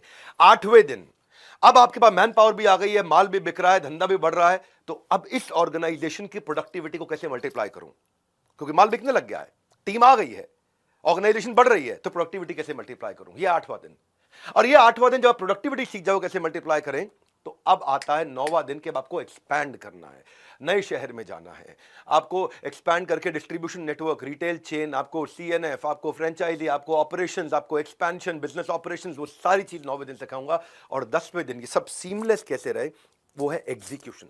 तो 10वें दिन होंगे एग्जीक्यूशन फ्रेमवर्क के। 10 दिन के अंदर पूरी तरह से आपको बिजनेस के लिए रेडी कर दूंगा। 10 डे एमबीए, ये 10 दिन फ्री है, पर इसके आगे फी की हर डिग्री है। तो करते हैं, किक स्टार्ट मारते हैं पहले दिन की लर्निंग का पहला गियर। और पहला गियर शुरू हो रहा है हमारे आज डे 1 से, how to start a startup. एक सोलोप्रेन्योर की, एक अकेले आदमी की जर्नी कैसे होती है। अगर आपकी ऑर्गेनाइजेशन बिल्ड हो चुकी है, बड़ी हो चुकी है, तो भी आपके लिए जरूरी है, और अगर आपकी ऑर्गेनाइजेशन अभी शुरू हुई है, तो आपके लिए बहुत ही ज्यादा जरूरी है। ध्यान रखिएगा, हर 1.5 घंटे के सेशन में एंड की तरफ आपका एक असेसमेंट होगा, एग्जामिनेशन होगा, उसे कंप्लीट करने में 75% मार्क्स लेने पे आपको सर्टिफाई किया जाएगा। दूसरी चीज ध्यान रखिएगा, अगर ये प्रोग्राम आपने बीच में छोड़ दिया, तो अगली बार अटेंड करने के लिए आपको 19,000 रुपए देने पड़ेंगे। तो पहली बार के लिए सारे अटेम्प्ट मैं खाली सीरियस लोगों को बुलाना चाहता हूं, मेरे को भीड़ नहीं इकट्ठी करनी है। एक कहावत आपने सुनी होगी कि अकेला चना भाड़ नहीं फोड़ता। जिसने भी लिखी, पता नहीं उसका क्या माइंडसेट था, और चने का तो पता नहीं, लेकिन अकेला इंसान भाड़ क्या पूरा पहाड़ फोड़ सकता है। दशरथ मान जी पूरा पहाड़ फोड़ दिया। अकेला इंसान बहुत कुछ कर सकता है। सोलोप्रेन्योर की जर्नी आज जब शुरुआत जर्नी होती है तो कैसी होती है। अगर आप स्टूडेंट हो, बिजनेस की शुरुआत कर रहे हो, तो ध्यान से, मन से, कान लगा करके सुनोगे, बीच में छोड़ के जाओगे तो एकदम छूट जाओगे। पूरा 10 दिन अटेंड करना है, सारे के सारे सेशन। आज day 1, how to start a startup. अपनी भाषा में कबीरा दिए समझाए, काम करो बस उतना जितने में सैलरी मिल जाए। प्राइवेट कंपनी में वही कुछ कर दिखाता है जो मेहनती गधे से, पहले मेहनती गधा था, मेहनती गधे से कंपनी का जीजा बन जाता है, वही कुछ करके दिखाता है तो कंपनी का जीजा बन जाता है। वो कहते हैं ना, छोटी सोच पांव की मोच इंसान को आगे बढ़ने नहीं देती। आज मैं इस मानसिकता को नष्ट कर दूंगा और आपको तैयार कर दूंगा सोलोप्रेन्योर की जर्नी के लिए, जिसमें ऐसा कहते हैं कि सोमवार को लोग बोलते हैं ना नौकरी करते वक्त कि केवल शरीर ही दफ्तर जा रहा है, आत्मा तो घर पे रहती है। रघुपति राघव राजा राम, पर वो ये नहीं कहता कि जितनी तनख्वाह उतना काम, वो कहता है दबा के करेंगे काम, सुबह हो या शाम, लेंगे अपनी मर्जी का दाम, अपनी मर्जी का समय, अपनी मर्जी की जगह, अपनी मर्जी का काम, अपनी मर्जी का दाम, दुनिया लेगी सुबह शाम पूरे सम्मान से आपका नाम। तो जो शुरुआत होती है स्टार्टअप की, वो आसान नहीं होती। फ्रीलांस की तरह शुरू करते हो, अकेले शुरू करते हो, बड़ा अंडररेटेड प्रोफेशन है। लेकिन जो लोग वास्तव में फ्रीलांसर नहीं है, उनको लगता है कि फ्रीलांसर बेचारा बेरोजगार है, पर सच्चाई ये है कि स्टार्टअप एक बहुत ही स्ट्रेस का और लोनलीनेस का एक एक्सपीरियंस है, अकेलेपन का एक्सपीरियंस है। वो तूफान में इसको पलना पड़ता है। कहते हैं ना, जो तूफानों में पलते जा रहे हैं वही दुनिया बदलते जा रहे हैं। तो as a freelancer, as a solopreneur, no matter what you do, लोग आपको शुरू में जज करेंगे, आपको इग्नोर करेंगे, आप पे हंसेंगे, आपका मजाक उड़ाएंगे, आपसे जेलस होंगे। आज तो इस पे हंस रहे हैं जो, वो कल तेरा गुणगान करेंगे, करके दिखा कोई कमाल, लोग तो इस पे अभिमान करेंगे। छोटे बदलाव से शुरुआत होगी और वही बड़ी कामयाबी का हिस्सा बनेगा। सो लेकर आया हूं फिर से आपकी काम की बात। ध्यान से सुनना मेरी बात, इसका कोई नहीं है रिपीट टेलीकास्ट, है रिपीट टेलीकास्ट, पेमेंट करना पड़ेगा। मैं हमेशा फ्री देना चाह रहा हूं, सबको फ्री देना चाहता हूं। अगर आप सीरियस नहीं हो तो आपके लिए काम का नहीं है, आपको पेमेंट करना पड़ेगा। बहरहाल आज 20 चैप्टर्स ले रहा हूं मैं। आज सोलोप्रेन्योर की जर्नी के पहला चैप्टर है, हमेशा शुरुआत अकेले फ्रीलांसिंग से होती है, लेकिन उसकी प्लानिंग करनी होती है। ऐसा नहीं कि उठाया बंदूक गोली मार दिया उसके बाद निशाना लगाया। पहले रेडी होगा, फिर एम करेगा, उसके बाद शूट करेगा। लोग क्या करते हैं, शूट पहले करते हैं और एम बाद में लगाते हैं। 90% लोग ऐसे ही बाजार में उतर जाते हैं। तो मैं आपको मन का काम और मन के मुताबिक इनकम, ये पेयर बहुत रेयर है। ये पेयर बहुत रेयर है कि मन का काम भी हो और मन के मुताबिक इनकम भी हो। मेरे मन में क्या है और मेरी इनकम में क्या है, दोनों मिल जाए, ये बहुत रेयर पेयर है। तो अगर फ्रीलांसर बन के मन का काम ढूंढना है तो पहले अपने अंदर कुछ बातें ढूंढो। पहली चीज, मैं क्यों शुरू कर रहा हूं, अपना गोल पहचानो, चाहिए क्या मुझे, क्योंकि जो अपने लक्ष्य में खो गया वो सफल हो गया। तो फ्रीलांसिंग अकेले शुरू करना एक स्टेपिंग स्टोन है। 10 डे MBA, 10 दिन में मजा आने वाला है। बहुत डिटेल तक ले जाऊंगा, पूरी जर्नी 10 दिन में बिल्ड होगी। लक्ष्य जितना बड़ा होगा उतना बड़ा बलिदान चाहिए, जिद चाहिए, जुनून चाहिए, दृढ़ निश्चय का स्वाभिमान चाहिए। सो काम, अब इसमें जो मानसिकता मैं आज तोड़ रहा हूं, ये पहले अध्याय के पहले चैप्टर में, 20 चैप्टर में से, वो ये है कि जो ऐसी बिल्कुल रॉटन मानसिकता होती है ना कि काम करो या ना करो, काम की फिक्र करो, और फिक्र करो या ना करो पर बॉस के आगे उसका जिक्र करो, जो काम करे उसकी उंगली करो, जो काम ना करे उसकी चुगली करो। इस मानसिकता को तोड़ के शुरुआत कहां से करोगे आप अपने सपने और अपनी रियलिटी का मैच करोगे। आपकी एस्पिरेशन और आपका एक्शन, मुझे जाना यहां है तो उस दिशा का वेक्टर को डिसाइड करोगे, उस दिशा को तैयार करोगे। आप जब सपना देखोगे ना, मुश्किलें हजार आएंगी, लेकिन बहुत खूबसूरत वो दिन होगा जब कामयाबी शोर मचाएगी। दूसरी चीज ये देखो कि मेरी स्ट्रेंथ कहां पे है। अगर आप कहीं फुल टाइम नौकरी कर रहे हो, कुछ भी कर रहे हो, एक थोड़ा समय निकाल करके चेक करो कि मुझे कौन से स्किल को अपग्रेड करना है, और जो स्किल मेरा अच्छा है, जिसके लिए मुझे बाजार में प्राइस मिल सकता है। हर स्किल का प्राइस नहीं मिलता, और जिसका प्राइस मिलता है कई बार मेरे पास वो स्किल नहीं होता। हाँ, तो कहाँ जाना है आपको स्किल बिल्डिंग के लिए, आपको किसके पांव छूने हैं, कहां सर झुकाना है, ये हुनर आपके अंदर आ जाए तभी आपका जमाना है। ज्ञान प्राप्त करने के लिए किसके पास जाना है, इसको थोड़ा सा समझना है। जब आप बाजार में उतरोगे तो शुरुआत में जब आप करते हो, आपके पास टाइम लिमिटेड है, टीम नहीं है आपके पास, टेक्नोलॉजी नहीं है आपके पास, ट्रेनिंग नहीं है आपके पास। तो शुरुआत में आपको समझना चाहिए, जब अगर आप प्राइस घटा रहे हो तो कस्टमर बढ़ाना है, प्राइस बढ़ा रहे हो तो कस्टमर घटाना है। दोनों में क्या करना है, टाइम बड़ा लिमिटेड है, इसको कैसे लेके जाना है। तो शुरुआत में अपने लिए लिस्ट बना लो 2 साइड की। एक साइड जो स्किल आपके पास है और आपको बहुत पसंद भी है, और एक साइड जो स्किल आपके पास है लेकिन आपको पसंद नहीं, आप एंजॉय नहीं करते, उसको यूज ही नहीं करते। एक थोड़ा सा अपने आप को पहचानना है, इस समय थोड़ा इंट्रोस्पेक्शन का टाइम है। कई बार क्या होता है, जो बेस्ट पेइंग स्किल है, जिसके लिए बाजार में बहुत पैसा मिलता है, वो कई बार आपको पसंद नहीं होता इतना। तो पहले पहचानो कि आपका टॉप स्किल कैसे, कौन सा है। अच्छा, पहचानेंगे कैसे, आपको पहचानने का तरीका बताता हूं। आप बोलो मैं तो नया हूं, मुझे पता ही नहीं मेरे पास क्या स्किल है।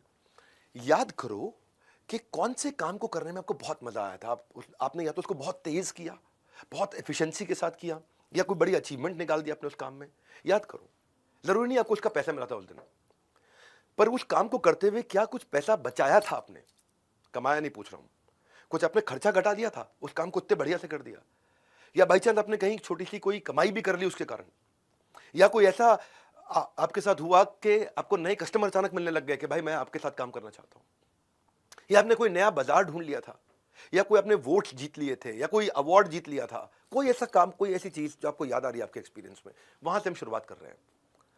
क्या आपने ऐसा किया कि सब कुछ आपके अगेंस्ट था लेकिन फिर भी आपने डिलीवर कर दिया, कोई ऐसी चीज याद करो। क्या इसने कुछ ऐसा, आपने कोई ऐसा रिजल्ट कभी प्रोड्यूस किया है कि सब कुछ मेसी था, खराब था, सड़ा हुआ था, लेकिन सब मिस्टेक्स हो रही थी पर आपने लाके ठीक कर दिया उसको। कोई ऐसा दिन याद आ रहा है आपको? वहां से शुरुआत करते हैं।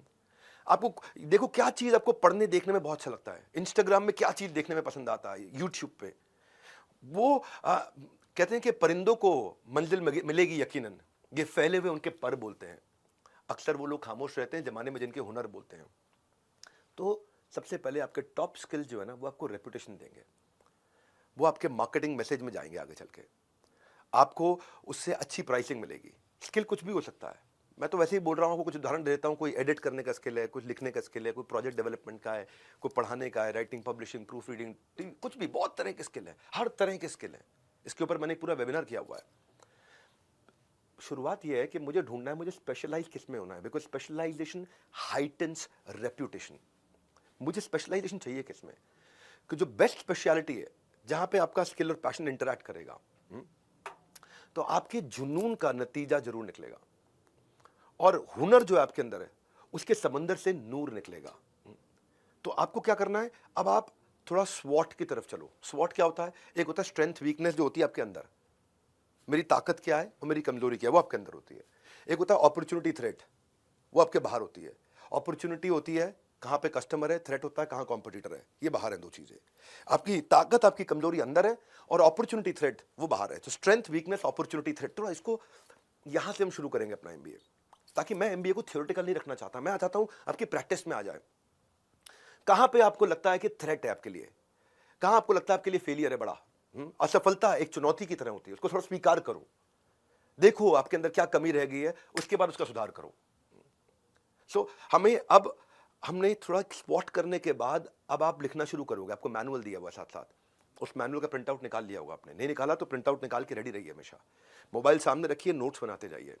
अब आपको देखना है कि मुझे इंप्रूव किसको करना है, क्योंकि ब्यूटी क्या है, इंटरनेट पे आपको आज बहुत कुछ मिल रहा है सीखने के लिए। सो चाहे कोई भी कोर्स ज्वाइन करो जो आपके काम का है, जितना सारा जानोगे आप, जितना उसके बारे में जान जाओगे, उतने वैल्यूएबल बनते चले जाओगे, और जितना वैल्यूएबल बनोगे उतनी ज्यादा आपको वैल्यूएबल मिलेंगे, वैल्यूएबल्स मिलेंगे। यानी कि आपका प्राइस आप इंक्रीज कर सकते हो with extra knowledge that you have. ये 10 डे प्रोग्राम जो मैं कर रहा हूं, ये वैसे अपने आप में परिपूर्ण है, संपूर्ण है, पर जैसे एमबीबीएस के बाद एमडी होती है, उसी तरह मेरे पास भी एमडी के लिए एडवांस प्रोग्राम्स भी हैं। मौका लगेगा तो बीच में बताऊंगा आपको इस 10 दिन के दौरान कि मैं एक प्रोग्राम लॉन्च किया, बीबी इम्पैक्ट, आउटकम ओरिएंटेड इम्पैक्ट। तो जो स्पेशलाइजेशन करना चाहते हैं, ये फ्री में 10 डे एमबी सारे करें, इसमें कोई कॉस्ट नहीं है, कोई हिडन कॉस्ट नहीं है, कुछ नहीं देना आपको। आपको बस पूरा अटेंड करके एग्जाम पास करना है और सर्टिफिकेट लेना है। इसके बाद अगर आपको और कुछ चाहिए, मुझसे सीखना चाहते हैं एंटरप्रेन्योरशिप, तो मैं आपको बीबी इम्पैक्ट के बारे में बताऊंगा। चलता हूं दूसरे अध्याय पे। अब आपने आइडेंटिफाई किया अगर कि मैं क्या करने वाला हूं, तो अब आपको एक छोटे ऑफिस की तैयारी करनी है। कोवर्किंग स्पेस होगा, क्या होगा, आपको क्या मंच जहां से आप शुरुआत करने जा रहे हो। अपने घर के अंदर एक कमरा ले सकते हो, वहां शुरू कर सकते हो, बाहर जा सकते हो जहां पे आप ऑफिस का एनवायरनमेंट मिल जाए आपको। अपने हौसलों के बल पर हम अपनी प्रतिभा दिखा देंगे, भले कोई मंच ना दे हमको, हम अपना मंच खुद ही बना लेंगे। तो जब आप स्पेस लेने जा रहे हो तो चेक करो आपका बजट आप अफोर्ड कर सकते हो। अकाउंटेंट, फाइनेंशियल एडवाइजर से अपनी बजटिंग कर लो साल भर की, के लिए अच्छे सीए के साथ बैठ करके, अच्छे क्या सिंपल से सीए के साथ में बैठ के साल भर की बजटिंग कर लो। मिनिमम डिपॉजिट अभी कितना चला जाएगा फ्रंट, क्योंकि कोई भी जगह रेंट पे लेते हो तो मिनिमम डिपॉजिट जाता है। और अगर आपको वो लीज कंटिन्यू नहीं करनी, अगर एग्जिट करना है तो कितना पहले उसको एडवांस में नोटिस देना पड़ेगा, ताकि आपका पैसा कम से कम कटे। जितनी चीज़ें हो सके कोवर्किंग स्पेस से शुरू कर लो, कहीं से शुरू कर लो। शुरुआत में ज़्यादा खर्चा मत करो, जो चीज़ें हो सकती हैं शुरू में मैन पावर हायर मत करो, आउटसोर्स करो बिगनिंग में। इंटेलिजेंट वेंडर से मिलो, जितने ज़्यादा वेंडर से मिलोगे उतना सिखा देंगे वेंडर आपको, उससे अगले वेंडर से नेगोशिएट करना आसान हो जाएगा। एक रूल बताता हूँ जिंदगी में, वेंडर आएगा अपने आप सिखा के जाएगा।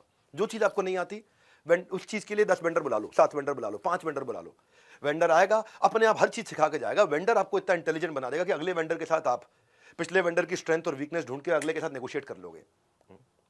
आप अगर टेक सेवी नहीं हो, आपको लगता है मुझे टेक्नोलॉजी नहीं आती, कोई बात नहीं, वेंडर आएगा सिखा के जाएगा। और वही उन्हीं में से कोई एक ट्रबल शूटिंग वेंडर रख लो अपने साथ, जो आपकी सारी टेक्नोलॉजी का काम भी कर देगा। मैं अभी आपको टीजर दे रहा हूं और पूरा ट्रेलर और पूरी पिक्चर भी बाकी है, तो भूल कर हर बात बने रहना मेरे साथ। ये बीच बीच में उठने की आदत है ना आपकी, व्हाट्सएप खोलने की, बाकी चीजें देखने की, बंद कर दो उसको। ढूंढने जाओ तो मार्केट में 1000 डुप्लीकेट चीजें पड़ी हैं। एडिडास का एबीबाज, बिस्लरी का बिलसेरी मिलता है, प्यूमा का पोमा मिलता है, सब सस्ती चीजें हैं। ये स्टूडेंट्स को अट्रैक्ट करती हैं, क्यों? क्योंकि सस्ता पड़ता है ना, जेब में पैसे नहीं होते हैं। पर मैं सस्ते में नहीं, बिल्कुल मुफ्त में दे रहा हूं, और नकली फर्स्ट कॉपी नहीं, बिल्कुल 100% ओरिजिनल कंटेंट दे रहा हूं। ना क्रैश कोर्स, ना शॉर्टकट। ये एमबीए का सक्सेस का हाईवे है।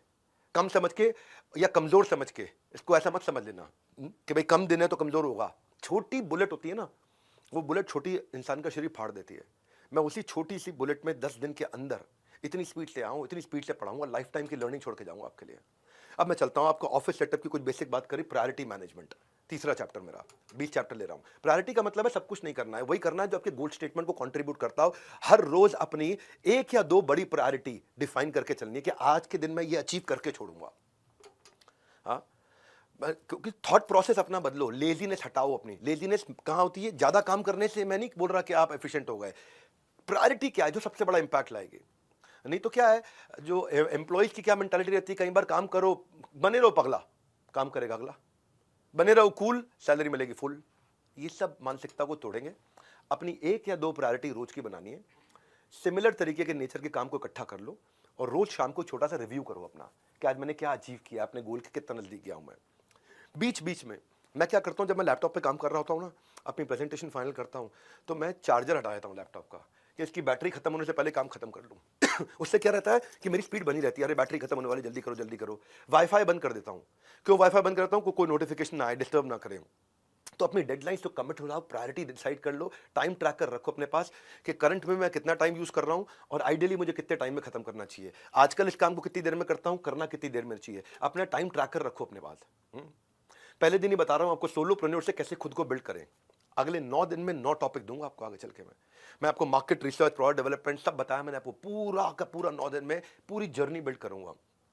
तो अब आपने एक अपने स्किल सेट को पहचाना, प्रायोरिटीज को पकड़ना शुरू किया, ऑफिस की तैयारी करनी शुरू करी। अभी कस्टमर को पहचानना है आपको, कस्टमर को सेगमेंट करना है।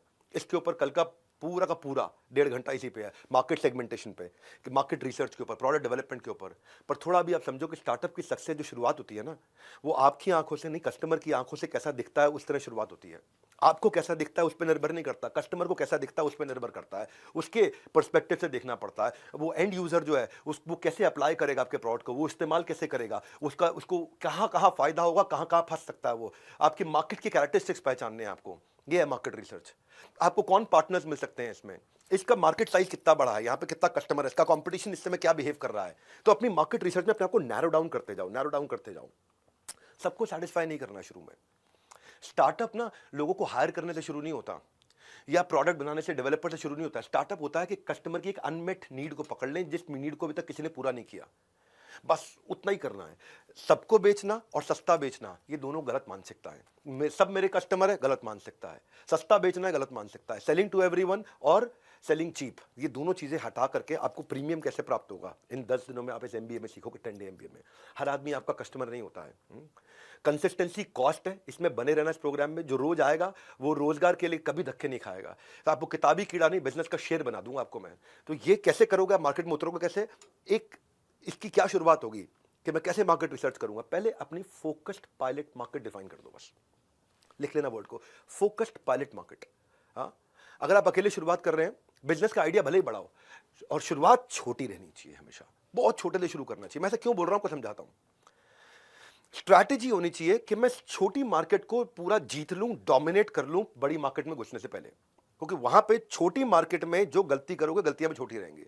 जब पूरे देश में पहुंच जाओगे तो गलतियां पूरे देश में फैल जाती हैं आपकी। तो अपनी मार्केट को नैरो डाउन करते जाओ और इनिशियल प्रॉफिट्स बना लो, क्योंकि आप जितनी बड़ी मार्केट में उतरोगे उतने ज्यादा खर्चे करके आ जाओगे। तो मल्टीपल मार्केट सेगमेंट को जब आप इग्नोर करना सीख गए ना, कि मैं बस ये लोग हैं, ये रीजन है, ये प्रोफाइल है मेरे कस्टमर का, इन पे फोकस करना है, तो क्या करोगे आप वैल्यू क्रिएट करने लग जाओगे। अब वहां फोकस होगा, नहीं तो मैं इधर कैसे जाऊं, उधर कैसे जाऊं, यहां दुकान कैसे खोलूं, वहां कैसे पहुंचूं। छोटे एरिया को डोमिनेट करो, छोटी मिस्टेक्स करो शुरू में। जितने रिसोर्सेज उनका पूरा इस्तेमाल कर लोगे। शुरू में बड़ा ऑफिस नहीं खोलना, पहले बिजनेस खड़ा बाद में बड़ा। एक्सपीरियंस क्रिएट करो कस्टमर का, कि word of mouth local market में आपके बारे में फैल जाए। मत घबराओ size of the focus pilot market से, छोटा ही है, जितना छोटा है उतना बढ़िया, स्मॉलर द बेटर। तो ये शुरुआत है आपकी। फोकस पायलट मार्केट ढूंढूंगा मेरी क्या है, कैसे मिलेगा ये फोकस पायलट मार्केट। मैं आपको 6 सवाल दे रहा हूं। फोकस पायलट मार्केट क्या होता है समझो। पहला सवाल, क्या जिस कस्टमर के पास जा रहा हूं मैं, वो कस्टमर वेल फंडेड है, उसके पास पैसा है मुझे देने के लिए, या ऐसा बंदा है जिसके लिए मुझे मेहनत बहुत करनी है लेकिन उसके पास बजट ही नहीं है। जो आपने अपना कस्टमर प्रोफाइल बनाया ना। दूसरा, क्या मैं या मेरा सेल्स के जो भी छोटी टीम है वो वहां तक पहुंच सकती है आसानी से। तीसरा, फोकस पायलट मार्केट कैसे डिफाइन कर रहे हो। हाँ, नोट्स दिए आपको, मैनुअल दिया है, मैनुअल में भी नोट्स है आपके पास में।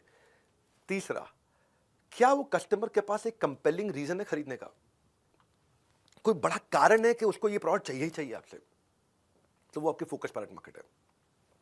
चौथा, क्या आपको कोई पार्टनर की जरूरत पड़ने वाली है वहां तक बेचने के लिए। पार्टनर मतलब चाहे डिस्ट्रीब्यूटर हो, सीएनएफ हो, रिटेलर हो, फ्रेंचाइजी हो, या किसी प्रकार का कोई भी इंडिपेंडेंट कंसल्टेंट हो, कोई एफिलिएट हो, कोई सोशल मीडिया चैनल्स हो, कोई और इन्फ्लुएंसर हो। क्या किसी की कोई इसमें मदद कर सकता है आपको वहां पहुंचने में। पांचवा, इसमें क्या कोई एंट्री बैरियर है या कंपटीशन जब मर्जी घुस जाएगा इसमें। छठा, क्या ये सेगमेंट को अगर मैंने जीत लिया तो मैं इसको एक्सपैंड कर पाऊंगा? अगर ये 6 आंसर हैं यस, कि आपको हाँ इसके आंसर मिल रहे हैं पॉजिटिव डायरेक्शन में, तो अब आपकी फोकस पायलट मार्केट बनने लग गई है। जैसे मैं बताता हूँ, जेफ बेजोस की अमेजॉन की फोकस पायलट मार्केट पहले बहुत छोटी थी। एग्जाम्पल से सीखो आप। वो क्या फोकस पायलट मार्केट थी? खाली बुक्स, किताबें किताबें किताबें किताबें। 90s में चालू किया, किताबें बेचनी थी बस, खाली ऑनलाइन किताबें बेचते थे वो। तो अमेजॉन ने फोकस पायलट मार्केट को जीतने के बाद में एडजेसेंट कैटेगरी में एंटर किए थे। वो उसका फाउंडेशन बन गया था। उसके बाद दूसरी प्रोडक्ट कैटेगरी आई, इलेक्ट्रॉनिक आया, फैशन आया, ग्रोसरी आया, सब कुछ आया, मल्टी बिलियन डॉलर कंपनी हो गई अमेजॉन। लेकिन शुरू फोकस पायलट मार्केट से किया। टिंडर एक डेटिंग ऐप होती है, टिंडर ये 2012 में लॉन्च हुई। पर फोकस पायलट मार्केट क्या थी कि खाली वेस्ट कोस्ट के कॉलेज स्टूडेंट्स के साथ शुरू करेंगे और उनके साथ टेस्ट करके अपने प्रोडक्ट को इंप्रूव कर लेंगे। कॉलेज की पॉपुलेशन में टेंडर ने कॉलेज के ही बच्चों को हायर किया, कॉलेज कैंपस रिप्रेजेंटेटिव्स की तरह, और उनसे ऐप्स डाउनलोड कराई अपने पीयर्स में और बताया कि कॉलेज पार्टी ऑर्गेनाइज करेंगे, लेकिन अगर टिंडर ऐप है तो आप आ सकते हो, नहीं तो नहीं आ सकते। धीरे धीरे धीरे धीरे धीरे धीरे फोकस पायलट मार्केट के बाद में वो एक्सपैंड किया। हर ऑर्गेनाइजेशन करती है। एक जॉब सर्च की बड़ा प्रोमिनेंट पोर्टल है कॉल्ड लिंक्डइन, सब जानते हैं लिंक्डइन। लिंक्डइन ने शुरू में किस पे फोकस किया? जिसको नौकरी चाहिए? नहीं, जिसको नौकरी देनी है, यानी कि रिक्रूटर पे फोकस किया, यानी कि एचआर हेड पे फोकस किया। जितने ज्यादा रिक्रूटर आ गए, बाकी सब के सब जॉब ढूंढने वाले अपने आप पहुंच गए। तो उन्होंने एक फोकस पायलट मार्केट डिसाइड करी। बाद में पॉजिटिव वर्ड स्प्रेड हो जाता है। सो अभी मैं आपको पहली खुराक दे रहा हूं, लर्निंग की पूरी संजीवनी बूटी अभी दूंगा। थ्योरी में जो प्रैक्टिकल का तड़का लगाऊंगा, बहुत स्किल्स होंगे, ग्रेट, आपकी प्रोफाइल का बढ़ जाएगा वेट। 10 दिन रिजल्ट कंप्लीटली इन। तो ये जुड़े रहना मेरे साथ। परसोना पे चलते हैं, कहानी आगे बढ़ाते हैं कि कस्टमर का परसोना कैसे बनेगा। फोकस पायलट मार्केट का परसोना एक मिनी बायोग्राफी होती है रियल यूजर की।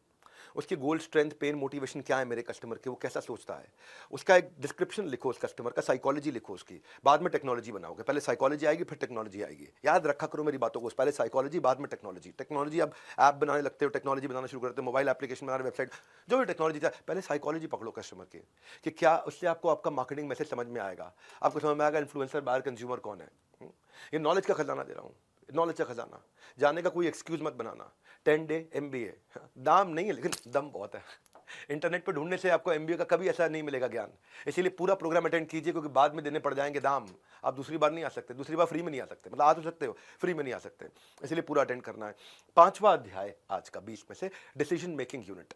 अब जो कस्टमर का आपने पर्सोना डिसाइड किया, उसमें डिसीजन लेता कौन है? वो खुद लेता है या उसके बिहाफ पे कोई और लेता है? अच्छा, अगर आप कहते हो नहीं नहीं वो डिसीजन खुद ही लेता है, तो उसके सेकेंडरी इन्फ्लुएंसर कौन है? तो वो किससे इन्फ्लुएंस होकर डिसीजन लेता है? क्या कोई मीडिया पब्लिकेशन पढ़ रहा है वो? क्या वो कोई बाहर के कॉन्ट्रैक्टर से मिलता है जो उसको, जैसे मान लो बिल्डिंग मटेरियल वाले हैं, ये कॉन्ट्रैक्टर्स के थ्रू माल बेचना चाहते हैं, सीमेंट वाले कॉन्ट्रैक्टर्स के थ्रू माल बेचना चाहते हैं, कंस्ट्रक्शन वाले कॉन्ट्रैक्टर्स के थ्रू माल बेचना चाहते हैं, या उससे कोई फ्रेंड्स एंड फैमिली है जो उसको इन्फ्लुएंस करते हैं, कोई इंडस्ट्री के ग्रुप्स हैं जो उसको इन्फ्लुएंस करते हैं, कोई वेबसाइट वो जाता है जो उसको इन्फ्लुएंस करती है, कोई ब्लॉग्स हैं, क्योंकि जिनके शब्दों में भाव होता है उनका बड़ा प्रभाव होता है। तो किसके पास वीटो पावर है, परचेजिंग डिपार्टमेंट किसके पास है, और सेकेंडरी इन्फ्लुएंसर कौन है? अपने आप से ना ये 3 सवाल पूछो कि मेरे कस्टमर के अलावा डिसीजन लेने में कौन लगा हुआ है साथ में। वो आपको आगे चल के बहुत मदद करेगा इस 10 दिन में। दूसरा सवाल, सबसे ज्यादा इन्फ्लुएंस इसके ऊपर किसका है? और तीसरा, कौन इस ट्रांजैक्शन को रोक सकता है? इसके बीच में कोई शकुनी तो नहीं है कहीं, मेरे और इसके बीच में, मेरे और मेरे कस्टमर के बीच में। हाँ, इनको अभी पहचान लेते हैं। बड़ा बहुत इनसाइट जनरेटिंग कंटेंट दे रहा हूँ, बड़ा प्रैक्टिकल कंटेंट दे रहा हूँ। MBA जो कि एप्लीकेशन में आएगा। मैं चलता हूँ मेरे 6ठे अध्याय पे, प्रोडक्ट डेवलपमेंट। अब आप प्रोडक्ट की तैयारी कर रहे हो, तो प्रोडक्ट कैसे बनाओगे? एक मिनिमम वायबल बिजनेस प्रोडक्ट बना दो। इसको बोलते हैं MVBP, minimum viable business product. शुरुआत छोटे से आराम से करो। अब उसके रूल क्या होने चाहिए? प्रोडक्ट बना रहे हो, आपको प्रोडक्ट है, सर्विस है, कुछ भी है, बाल काट रहे हो, वो भी प्रोडक्ट बोल रहा हूँ उसको मैं भी, कुछ भी है, प्रोडक्ट या सर्विस एक ही बात है। अगर मैं प्रोडक्ट बोल रहा हूँ मतलब आप सर्विस करना चाहते हो तो सर्विस भी मानी जाएगी उसमें। हाँ, कोई भी सर्विस बेचने जा रहे हो अपनी, कंसल्टिंग बेचने जा रहे हो अपनी, कुछ भी बेचने जा रहे हो, सोलोप्रेन्योर शुरुआत कर रहे हो, तो देखो इसमें 3 चीज़ों का ध्यान रखो। पहली चीज़, कस्टमर को इससे वैल्यू क्या मिलेगी, क्या कस्टमर इसके लिए पे करने को तैयार होगा, और क्या मैं इतनी ट्रांजैक्शंस कर लूंगा कि मुझे फीडबैक का लूप मिलना शुरू हो जाएगा। उसको बोलते हैं मिनिमम वायबल बिजनेस प्रोडक्ट। इसके बारे में मैं डे 2 पे, यानी कि कल शाम को बहुत डिटेल में बताऊंगा। ये बहुत डिटेल में जाएगा अभी। सारी चीज़ें काम की, सबका अपना मोल। सच्चा फ़ायदा जो बताए वो सबसे ज़्यादा अनमोल। हाँ, तो भैया ऐसा है, लर्निंग का डोज आपको लेना होगा हर रोज़। ये बताता हूँ कि अब मेरा जो नेक्स्ट चैप्टर आएगा वो बताएगा कि ब्रांड कैसे बनेंगे। नोट्स बनाते रहो। People will forget what you said, people will forget what you did, but they don't forget how do you make them feel. तो पहला स्टेप है कि कस्टमर को ब्रांड बनाते वक्त कस्टमर को फील कैसे किया जाए, वो अरे वाह कैसे बोले, कनेक्ट कैसे हो। तो अभी आप अकेले हो, अपना पोर्टफोलियो कैसे बनाओगे। जब मैं छोटा था, बचपन में बहुत छोटा था मैं, तो शक्तिमान प्रोग्राम आया करता था। वो घर में होता था, गंगाधर गल्ला दुकान शक्तिमान, घर पर गंगाधर। तो ये जो घर पर गंगाधर गल्ला दुकान शक्तिमान, क्या मतलब हुआ, उसकी अपनी एक, उसका अपना एक प्रोफाइल है। अगर आप शुरू कर रहे हो ना, एक फुल पेज इमेज के साथ अपना पोर्टल, अपनी वेबसाइट बनाओ। बिल्डिंग पर्सनल ब्रांड बहुत इंपॉर्टेंट है, आसान नहीं है। आपके पास पोर्टफोलियो जो अपना बनाओगे, उसमें आप आपके स्किल्स, आपके टेस्टिमोनियल, आपके एक्कोलेड, आज तक क्या हुआ है, आपके कोई अवार्ड अचीवमेंट है, कोई केस स्टडी है, उस सबको वेब पे डालो। सबको सोशल मीडिया से कनेक्ट कर दो, वेबसाइट को सब जगह से अनाउंसमेंट करने शुरू कर दो that you are open for business. Email करो अपने दोस्तों को, उनको पर्सनल अपडेट देना शुरू करो that now your what are you up to, क्या करने वाले हो। आजकल पिछले कुछ समय में, पिछले कुछ सालों में फेसबुक ग्रुप्स बहुत पॉपुलर हो गए हैं। उनकी पॉपुलैरिटी हो गई इंटरेस्ट के हिसाब से, कैटेगरी वाइज ग्रुप्स बन गए हैं। तो सोशल मीडिया पे लोगों को आपको इंप्रेस नहीं करना, देखो मुझको नहीं, इम्पैक्ट करना है। अपने आप को जब इंट्रोड्यूस करोगे, ऐसे इंट्रोड्यूस मत करो मैं कुछ बेचने आया हूं, आप बताओ मैं कैसे आपकी मदद कर सकता हूं। शुरुआत आपको ऐसे ही करनी है। लोग अगर कुछ सवाल पूछे तो उनको आंसर करो, बी हेल्पफुल, बिल्ड रिलेशनशिप। खाली ये नहीं कि आप डोंट पोस्ट लिंक के हायर मी। लोगों को दिखाओ कि आप एक्सपर्ट हो इस एरिया में। इसमें अपना पोर्टफोलियो बनाओ, अपने एग्जाम्पल दो अपने पोर्टफोलियो के अंदर कि आप क्या क्या करते हो, कैसे कैसे आप समस्याएं सॉल्व करते हो, अपनी सर्विसेज अपने कॉन्टैक्ट फॉर्म के साथ, ताकि लोग आपको साथ टच बेस कर सकें, मिल सकें, जुड़ सकें। तो जब अपनी वेबसाइट बनाओगे तो अपनी बड़ी लार्जर देन लाइफ एक इमेज डालो, बड़ी फोटोग्राफ डालो, बड़े साइज की फोटोग्राफ, लगना चाहिए कोई बड़ा ब्रांड है ये। खुद को आप ब्रांड नहीं फील करोगे तो कोई और आपके बारे में कभी फील नहीं करेगा। अगर आपका पोर्टफोलियो है ये प्रोफेशनल लगेगा, शुरुआत से प्रोफेशनल लग जाओगे। अनप्रोफेशनल फ्रीलांसर्स के बीच में आपकी पहले से ही एक साख बननी शुरू हो जाएगी। It will make you stand out. हाँ, ये दिखाएगा कि आप सीरियस हो अपने बिजनेस के बारे में। Portfolio is everything here, promises are nothing. ये सब प्रेजेंटेशन की बात है। आपका बिजनेस कार्ड भी आप दोगे तो digital business, virtual business card बनाओ, उसमें बड़ा क्लियरली लिखो कि आप कौन हो, आपकी यूनिक वैल्यू क्या है, क्या यूनिक वैल्यू है, और आपका कॉन्टैक्ट डिटेल्स कैसे हैं। Excellent presentation get sold without hesitation, कोई हेजिटेशन नहीं होगी एक्सीलेंट प्रेजेंटेशन में। तो ये जो 10 डे MBA प्रोग्राम है ना, ये आउटकम ओरिएंटेड है, फ्री है, फास्टेस्ट है, फर्स्ट ऑफ इट्स काइंड है। All I need is a discipline mind. बस आप डिसिप्लिन रहना मेरे साथ में। यूनिवर्सिटी से MBA बेच कर अपना बिजनेस बनाया है, मैं बेचने नहीं, बेचना सिखाने आया हूँ। तो आपको 18 दिन के युद्ध में, जैसे कृष्ण ने अर्जुन को गीता का ज्ञान दिया था ना 18 दिन के युद्ध में, वैसे 10 दिन में मैं आपको बिजनेस के कुरुक्षेत्र में रेडी कर दूंगा। दिन बस 10 हैं। मेरे सालों की लर्निंग का ये एक रस है, निचोड़ देने जा रहा हूं आपको। अब जो नेक्स्ट चैप्टर है मेरा, कोई बिजनेस 3 वजह से चलता है। वो 3 वजह कौन सी होती है? Customer, customer, customer. लेकिन कस्टमर को लाने में कष्ट बहुत है, मैं आसान करता हूं उसको। ये पूरा अध्याय आपके बड़े काम का है। मैं बहुत स्पीड से बहुत सारे टिप्स देने वाला हूं कि कस्टमर मिलेगा कैसे। पर शुरुआत में बहुत ज्यादा कस्टमर के पीछे मत भागना। इतने ही कस्टमर लेना अगर बिजनेस शुरू किया है तो, जितने आप हैंडल कर पाओ, उल्टा दिक्कत ना हो जाए। मेरे एक्सपीरियंस है, मैं जितने भी फ्रीलांसर से मिला हूं या जिसने बिजनेस शुरू किया है, अगर उनसे पूछो सबसे बड़ी प्रॉब्लम क्या है, तो उनके बिजनेस की सबसे बड़ी एक ही प्रॉब्लम है कि कस्टमर ढूंढूंगा कैसे। पर रूल क्या है? You don't get paid for the time you spend, you get paid for the value you create. जो समय आप लगाते हो उसका पैसा नहीं मिलता है, जो वैल्यू आप क्रिएट करते हो उसके लिए पैसा मिलता है। तो मैं आपको 4 इंट्रोस्पेक्टिंग क्वेश्चन पूछता हूं। पहला, कस्टमर आपके ब्रांड के बारे में जानेगा कैसे?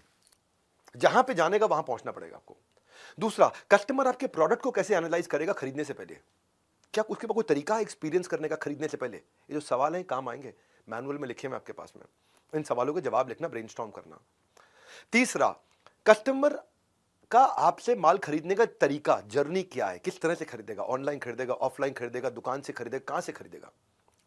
चौथा, क्या कस्टमर इसके लिए पैसा देने को तुरंत तैयार है? So customer doesn't care how much you know, he knows how much you care. He doesn't care how much you know, he knows how much you care. यानी कि उसको यह परवाह नहीं कि आपको ज्ञान कितना है, लेकिन उसके पास यह ज्ञान है कि आपको उसकी परवाह कितनी है। तो यह परवाह करने के लिए इन 4 सवालों का उत्तर मैनुअल में जरूर लिखना अपने लिए। इतनी वैल्यूएबल मैनुअल दिया ना मैंने साथ में आपको कि वीडियो तो दोबारा नहीं मिलेगा देखने को आपको, लेकिन मैनुअल आपके पास रह गया ना, उसमें नोट्स हैं आपके पास में।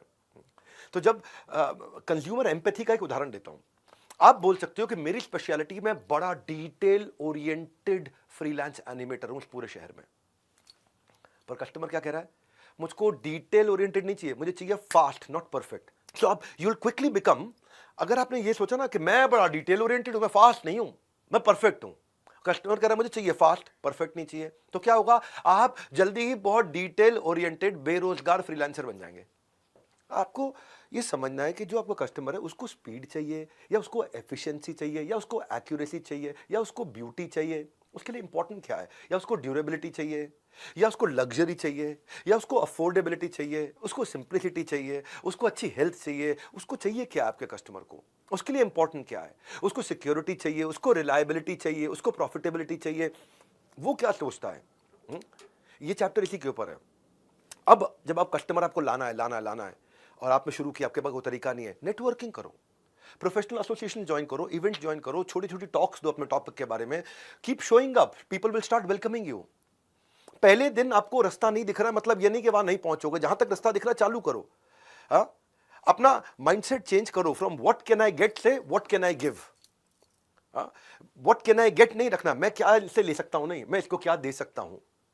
So don't be one of दोस्त जो खाली तभी फोन करते हैं जब उनको कुछ चाहिए, वो वाले नेटवर्कर भी होते हैं जो नेटवर्किंग करते हैं इसीलिए।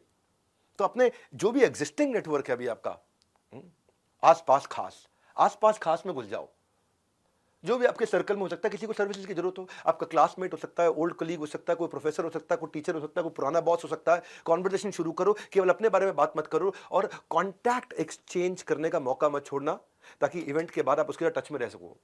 सीधा अपना don't ask for the job straight, talk about कि आप कैसे मदद कर सकते हो, उनसे टच में रहो, क्रीपी मत बनो। और खास तौर से जिससे भी आप मिल रहे हो, अगले दिन उसको लिंक्डइन पे नाइस टू मीट यू एक नोट भेजो। और nice to meet you note में देखो, आप ये भी देखना कि हर एक के पीछे नहीं भागना, अपने प्रोस्पेक्ट को चूज करो। ये ध्यान से रखो कि बिजनेस, प्रोफेशन, इंडस्ट्री, कंपनी, कौन किसको आपकी जरूरत पड़ने वाली, उसकी लिस्ट बनाओ, रैंक दो उनको, आइडियल कैंडिडेट का टॉप से लेकर के डाउन तक एक रैंकिंग दो, यार ये सबसे ज्यादा आइडियल कैंडिडेट है मेरे लिए, ये मेरी स्किल के साथ फिटमेंट है, इसकी बहुत अच्छी फिटमेंट है, इनका पे स्केल है, ये मुझे पैसा दे सकते हैं। कुछ होते हैं बिग स्टेबल ऑर्गेनाइजेशन, कुछ होती है मिड साइज बहुत बिजी आगे बढ़ना चाहते हैं, कुछ होती है एकदम स्टार्टअप अभी ग्रो करना है उनको, उनकी रेपुटेशन क्या है, तो वो कहां जाता है कस्टमर, वो क्या कौन सी ऑर्गेनाइजेशन ज्वाइन करता है, वेबसाइट, ब्लॉग क्या देखता है, क्या पढ़ता है। तो ये जब आप करते हो तो अब अपनी प्रेजेंटेशन में ऑब्सेस मत हो जाओ कि मैं पूरी स्क्रिप्ट रट के जाऊंगा, रट के मत जाओ। बस वर्बल मिररिंग करने की जरूरत नहीं है, आपको खाली बस अपने आप को रेडी करके जाना है कि आपके पास अपना पूरा ज्ञान होना चाहिए। और प्रेजेंटेशन के बाद में फॉलो अप करना मत मिस करो, ये मैं सब सेल्स वाले दिन बहुत डिटेल में समझाऊंगा। रितेश अग्रवाल जो है ना ओयो के, पहली फंडिंग के लिए उन्होंने एक इन्वेस्टर का 32 बार फॉलो अप किया था, इसको बोलते हैं फॉलो अप का भूत। क्या तरीका क्या था, would you mind if I checked with you periodically, बस ऐसे ही पूछा था उन्होंने, क्या बुरा तो नहीं मानोगे अगर मैं आपसे रेगुलरली पीरियोडिकली आपसे फॉलो अप कर लूं। उसने कहा नहीं कोई बात नहीं, कर लेना मैसेज। क्योंकि अगर आप ऐसी बाल्टी में पानी भर रहे हो जिसमें छेद है, तो जितना मर्जी पानी भर लो सारा पानी निकल जाएगा। तो जब फॉलो अप के 3 स्टेप होते हैं। पहला स्टेप क्या है, जब आप घर जाओ, घर जाते ही जो आपकी बातचीत हुई है उसके साथ में उसके बिजनेस कार्ड पे अपने नोट्स जरूर बना लो। दूसरा, जो भी कॉन्टैक्ट लिस्ट है उसमें नोट्स ऐड कर लो। और तीसरा, आप उसको एक ईमेल करो या मैसेज करो कि आपने उससे क्या सीखा, आपका पॉजिटिव एक्सपीरियंस क्या रहा। बस ये यहां से शुरू करो, इतना शुरू करो कि what was your positive experience about him, what did you learn from him, वो लिखो, एकदम कनेक्ट हो जाएगा। पता होना चाहिए आपको एंटिसिपेटरी कंटेंट, जो काम का कंटेंट है उसके लिए। हाँ। और अगर आप देख रहे हो बिल्कुल जवाब नहीं दे रहा, कभी जवाब नहीं दे रहा, तो then you can stop also, certainly stop. अगर वो बोल देता है कि मेरे से बात मत करो, मुझे कॉल मत करो, तो एकदम रुक जाओ। अब इस सबका आपको ट्रैक रखना है, शुरुआत है ना बिजनेस की, तो फ्री टूल्स मिल जाएंगे इसको ट्रैक रखने के लिए। आप ऐसे नहीं कर पा रहे हो, फ्री टूल्स सीआरएम के मिल जाएंगे आपको, जहां पे आप अपनी कॉन्वर्सेशन को ट्रैक कर सकोगे कि पिछली बारी क्या बात हुई है, नोट्स बना दो वहीं पे। एक सिस्टम मिल जाएंगे आपको, फ्री सीआरएम के टूल्स मिल जाएंगे, क्योंकि आप सोलोप्रेन्योर हो, शुरुआत कर रहे हो, और वहां पे आप मेंटेन कर सकते हो। जैसे अपने फाइनेंशियल रिकॉर्ड मेंटेन करते हो, वैसे ये आपके टाइम और एनर्जी का इन्वेस्टमेंट रिकॉर्ड है। तो बिल गेट्स कहते हैं कि आप कैसे इंफॉर्मेशन को गैदर और मैनेज करते हो, वो डिटरमिन करेगा कि आप जीतोगे कि हारोगे। सो इस केस के लिए अब आपको ये करते वक्त सीआरएम में और लोगों को पास जाने में कंसिस्टेंसी रखनी है। जैसे किसी के पास अगर नौकरी नहीं है ना, तो उसको नौकरी ढूंढने को नौकरी की तरह करना पड़ता है, कि मैं सवेरे 9 से लेकर शाम 6 बजे तक खाली नौकरी ढूंढूंगा, ये मेरी नौकरी है अभी। इतनी कंसिस्टेंसी चाहिए आपको, क्योंकि कंसिस्टेंसी आपके एवरेज को एक्सेलेंस में कन्वर्ट करेगी। रिजल्ट पर नहीं, रूटीन पर फोकस करना है आपको, कि मैं रूटीन के साथ इतने कस्टमर के पास जाऊंगा, कंसिस्टेंट रहूंगा, कंक्लूजन मिलेगा, कैजुअल रहूंगा, कंफ्यूजन मिलेगा। शुरू में अपने कॉमन कनेक्शंस बिल्ड करो ना। कोई भी सेम स्कूल के थे, सेम प्रोफेशनल ग्रुप के थे, सेम प्लेस ऑफ वर्शिप, एक जैसे मंदिर जाते हैं, एक जैसे गुरुद्वारे जाते हैं, सेम तरह का गोल है, सेम तरह की सोशल सर्विस करते हैं, सेम तरह की कोई समाज सेवा करते हैं। और जब आप उनसे मिलोगे, उनको जो जो आपके पास किसी भी प्रकार की अथॉरिटी है उसको जरूर प्रोजेक्ट कर देना। अथॉरिटी समझ तो जैसे जैसे हॉस्पिटल जाओ या कहीं डॉक्टर के क्लिनिक जाओ तो वहाँ पे अपनी डिग्री जरूर डिस्प्ले करता है, वो उसकी अथॉरिटी है, तो डिग्री डिस्प्ले कर रहा है, प्रमोट कर रहा है उनकी अथॉरिटी को। हाँ, तो आपका रिज्यूमे, वेबसाइट, आपका बायो, पोर्टफोलियो, आपके क्लाइंट लिस्ट, आपके कोई भी प्रोफेशनल टाइटल है, आपकी कोई मेंबरशिप्स है, सर्टिफिकेशंस हैं, कोई स्पेशल ट्रेनिंग है, कोई अवार्ड्स हैं, वो आपकी अथॉरिटी को डिफाइन करते हैं।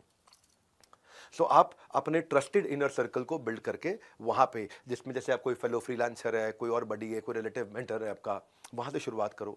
नहीं मिलती जॉब पोर्टल्स पे जाओ, वहाँ आपको रिक्वायरमेंट्स मिल जाएंगी। नहीं मिलता आपको तो बाकी फ्रीलांसर और एंटरप्रेन्योर से पार्टनरशिप करो कि भाई मैं तुझे दे दूंगा लीड, कोई तू मुझे लीड दे दे, तेरा बिजनेस अलग है, मेरा अलग है। मैं शादी के कार्ड छापता हूँ, तू शादी में बैंड बाजा बजाता है, तेरा बैंड बाजा वाले धंधा मैं नहीं कर सकता, शादी का कार्ड छापने का धंधा तू नहीं कर सकता। मैं तुझे लीड देता हूँ, तू मुझे लीड दे, हम आपस में कुछ शेयर कर लेंगे। आपकी इंडस्ट्री की न्यूज़ जो छप रही है उसके लिए गूगल पे अलर्ट्स डाल दो कि आपकी इंडस्ट्री की न्यूज़ आएगी तो वो अलर्ट आपको मिल जाए। तो जब भी आप ये करोगे, अपनी ये सब जब पढ़ते पढ़ते आप अपनी ऑनलाइन रेपुटेशन भी बिल्ड करोगे, क्योंकि आपने कोई न्यूज़ पढ़ी तो उससे आप 4 लाइन का छोटा सा एक पोस्ट डालोगे, ऑनलाइन रेपुटेशन बिल्ड होगी। और उस वर्क सैंपल जो आपने वर्क किया उसको क्लाइंट के तरह शेयर करते हो, तो आप इससे क्या रहता है, आपको अपकमिंग टूल्स के बारे में पता चलता रहता है न्यूज़ से, आप अपकमिंग टूल्स पे एक्सपर्ट होने लग जाते हो, आप अपनी केस स्टडीज प्रेजेंट करते हो। फिर जब आप टारगेटेड ऐड लगाओगे अपने क्लाइंट लिस्ट पे, या आप डायरेक्टरीज के थ्रू जाओगे जहां पे डायरेक्टरीज मिल जाएगा, वहां पे आपने अगर कोई कस्टमर मिला, शुरू में तकलीफ भी आती, कोई बात नहीं, 30 मिनट की एक फोन कंसल्टेशन फ्री दे दो, नीड जनरेट कर लो, नीड जनरेट कर लो। कोई भी आपको मदद कर सकता है, खासतौर से जो मैंने बताया ना, जो आपके कॉम्प्लीमेंटिंग स्किल्स वाले हैं वो आपको बहुत मदद कर सकते हैं। और क्या कर सकते हो, मैं और कहानी आगे बढ़ाता हूं, आप अपने मंथली न्यूज़लेटर्स कुछ भी छोटी छोटी अचीवमेंट्स के बना सकते हो, या कई फ्रीलांसर्स के न्यूज़लेटर्स होते हैं, उनको रजिस्टर कर सकता हूं। मैं बहुत सारे तरीके आपको बताते जा रहा हूं, ये आपको काम आएंगे, इनको ध्यान से सुनो, क्योंकि ना पैसा ना डोनेशन, मेरी एमबीए की फीस है आपकी डिटर्मिनेशन। और बनाए रखो अपनी अटेंशन, तभी होगा इस कंटेंट का रिटेंशन। ध्यान से सुनो हर एक स्ट्रैटेजी, क्योंकि इसके बाद आपका असेसमेंट होगा और आपको 75% लेकर के आने, सर्टिफिकेट पाने के लिए 75% अटेंडेंस और 75% स्कोर, ये 2 चीजें चाहिए। और आगे बढ़ाता हूं कहानी। अब मान लो आप आगे जा रहे हो, आपने शुरुआत है यार, अभी भी कोई रास्ते नहीं मिल रहे हैं, कुछ समझ में नहीं आ रहा क्या करूं। हर चीज के लिए बहुत सारी वेबसाइट और पोर्टल्स हैं, कुछ भी आप करते हो। आप अगर आप लिखना चाहते हो तो मीडियम है, ग्रामरली है, वाटरपैड है, राइटर एक्सेस है, क्रिएटिव पेन है, ब्लॉगर है, पीपल फॉर आवर, ये सब पे बिजनेस भी मिलता है, आपको काम भी करने की पॉसिबिलिटी मिलती है। आप कहते हो मैं तो डिजाइनर हूँ, मैं राइटर नहीं, कोई बात नहीं, कैनवा है, बिहेंस है, एडोबी है, वर्डप्रेस है, ड्रिबल है, विक्स है, कोड पेन, इन पे तो इनमें से कई ऐसे पोर्टल्स हैं जहाँ पे आपको बिजनेस मिलता है आपके लिए। आप कुछ भी कर रहे हो, आप कहते हो मैं तो डिजाइनर भी नहीं हूं, मैं तो डेवलपर हूं, मैं तो कोडिंग करता हूं, तो कोई बात नहीं। इसके लिए अपवर्क है, साइट पॉइंट है, कोड वॉर्ड है, कोड ब्यूटीफाई है, कोड प्रोजेक्ट भी है, एक टॉपटेल भी है। ये सब के सब वो पोर्टल्स हैं जहां आपको धंधा मिलेगा। जैसे आप कहते हो मैं तो कंसल्टेंट हूं, मैं फाइनेंस का कंसल्टेंट हूँ, मार्केटिंग का कंसल्टेंट हूँ, मैं अकाउंटिंग का कंसल्टेंट हूँ, मैं इसका कंसल्टेंट, उसका कंसल्टेंट। एक्सेंचर है, कोरा है, प्रेस्टो एक्सपर्ट्स है, लॉन्च पैड है, फोरफोल्ड है, नेविगेट है, बीकेसी कंसल्टिंग, ये इनमें कई जगह आपको बिजनेस मिलेगा। आप कहते हो मैं वर्चुअल असिस्टेंट बनना चाहता हूँ, वहाँ तो बिजनेस मिलने के लिए बहुत जगह है। एक है time etcetera, time ETC, click worker, fancy hands, assistant match, virtual बिले। आप कहते हो कि भाई मैं मार्केटर बनना चाहता हूं, तो हब स्पॉट पे जाओ, लिंक्डइन पे जाओ, सेमरश पे जाओ। आप कहते हो मैं तो फोटोग्राफर हूं, खाली फोटो खींचता हूं, मैं क्या धंधा करूंगा, गेटी इमेज है, पिक्साबे है, फ्लिकर है, शटर स्टॉक है, वहां से आप पैसा कमा सकते हो। तो start finding portals for yourself. मैं कस्टमर सर्विस करना चाहता हूं घर से, वी वर्क रिमोटली है, वर्चुअल वोकेशन है, सपोर्ट ड्रिवन है। जो स्ट्रगल है ना आपका आज का, वो आपकी कल की स्ट्रेंथ बिल्ड करेगा। पर वेक्टर बनाओ, अपनी दिशा तैयार करो। ये 10 दिन में आपको मजा आने वाला है, क्योंकि कॉलेज आपको डिग्री देता है, मैं आपको डायनामिक्स दूंगा, केवल डिग्री नहीं दूंगा, डायनामिक्स दूंगा। सिलेबस नहीं, पूरा सिस्टम समझाऊंगा। 10 डे MBA फ्री है, वर्थ इट है, इसमें बस आपका मुझे टाइम चाहिए। 9वें अध्याय पे चलते हैं, कहानी आगे बढ़ाते हैं। सेल्स साइकिल बनती है आपकी एक, कि आज शुरू किया कितने दिन में पैसा आएगा। सेल्स साइकिल एक बनती है कस्टमर एक्विजिशन की। तो अपने प्रोसेस को लिखो, कितना लंबा प्रोसेस है, एस्टिमेट करो कि इसमें कितने रास्ते में हर्डल्स आएंगे, कितनी तकलीफें आएंगी, कस्टमर का पैसा मेरे जेब तक आते आते तक कितने दिन आपको चाहिए एक पेइंग कस्टमर लाने के लिए। जितना लंबा लेंथ होगा सेल्स साइकिल का, उतना उस दौरान के सारे खर्चे आपको डालने पड़ जाएंगे। क्योंकि अगर मान लो पेमेंट आते आते 90 दिन लगेंगे, तो 90 दिन में क्या खर्चे होने वाले हैं, उस एक्सपेंसेस को कैलकुलेट करो। सेल्स साइकिल समझनी जरूरी है आपको। अगर आप एक सोलोप्रेन्योर हो, स्टार्टअप शुरू कर रहे हो, क्या क्या कॉस्ट है आपकी, कई तरह की कॉस्ट होगी ना आपकी। एक आपके पास कोई अगर सेल मैन पावर है, उसकी सैलरी हो गई, कोई ब्रोशर आपने प्रिंट किए हैं, बांटे हैं, कोई वेबसाइट आपने बनाई है, कोई ट्रेड शो में आप गए हो, कोई एडवर्टाइजिंग करी है आपने, कोई फेसबुक ऐड लगाई है, कोई इंडस्ट्री पब्लिकेशन में गए हो आप, कोई व्हाइट पेपर, कुछ भी। जितनी लॉन्ग सेल साइकिल होगी उतना ज़्यादा पैसा लग जाएगा आपका। लेकिन अगर आपको पता है सेल साइकिल खाली शुरू में लॉन्ग है और उसके बाद पाइपलाइन बहुत बड़ी है, तो चल जाएगा, लाइफ टाइम वैल्यू है उसमें। So even after spending a lot of money, अगर कस्टमर ने नहीं खरीदा तो फिर आपके लिए खतरा है। तो ये आप सेल्स साइकिल समझे। अब सेल्स साइकिल समझ में आई, तो अब आपको डिसाइड करना है मेरी प्राइसिंग क्या होगी। तो मेरा 10वां अध्याय प्राइसिंग का, बहुत वैल्यूएबल कंटेंट है। आपका गोल ये नहीं है कि आप अपने बिल, जितने आपके बिल आपके खर्चे हैं पूरे कर लो। आपका गोल है होना चाहिए कि जिस चीज के लिए मैं वर्दी हूं, जो मेरी वर्थ है, उसका पैसा मुझे मिले। समझो भाई, घोड़ा अगर घास से दोस्ती करेगा तो खाएगा क्या? काम कस्टमर अनुसार, लेकिन दाम काम अनुसार। तो चार्ज व्हाट यू डिजर्व। न ज्यादा में बिकेगा और न कम में बिजनेस जमेगा। सही राइस के लिए जरूरी है सही प्राइस। तो प्राइसिंग को सीखते हैं हम।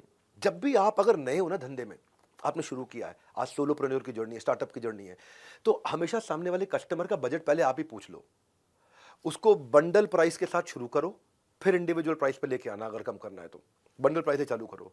अपने आप को कंसल्टेंट की तरह जब पोजीशन करोगे ना, तो ऐसा नहीं है कि मैं यार फ्यूचर में काम मिलेगा उसकी होप में आज ही प्राइस कम कर दूं। नहीं, वो करना भी पड़े तो बहुत छोटा सा टेस्टिमोनियल के लिए कर दो, ताकि आपका प्रोफाइल मजबूत बन जाए। तो और कई बार अगर आपके काम कस्टमर को पसंद नहीं आया, तो वो कहेगा इसको रिवाइज करो, उसको दोबारा ठीक करो, दोबारा ठीक करो। ट्राई मारना कि जो रिवीजन है उसका बजट अलग बनवा देना उससे। ये भी तय करने का, लॉन्ग टर्म कॉन्ट्रैक्ट बन रहा है तो तय कर लेना कि मैं 5%, 10% हर 3 महीने, 6 महीने, 1 साल में बढ़ाऊंगा प्राइस।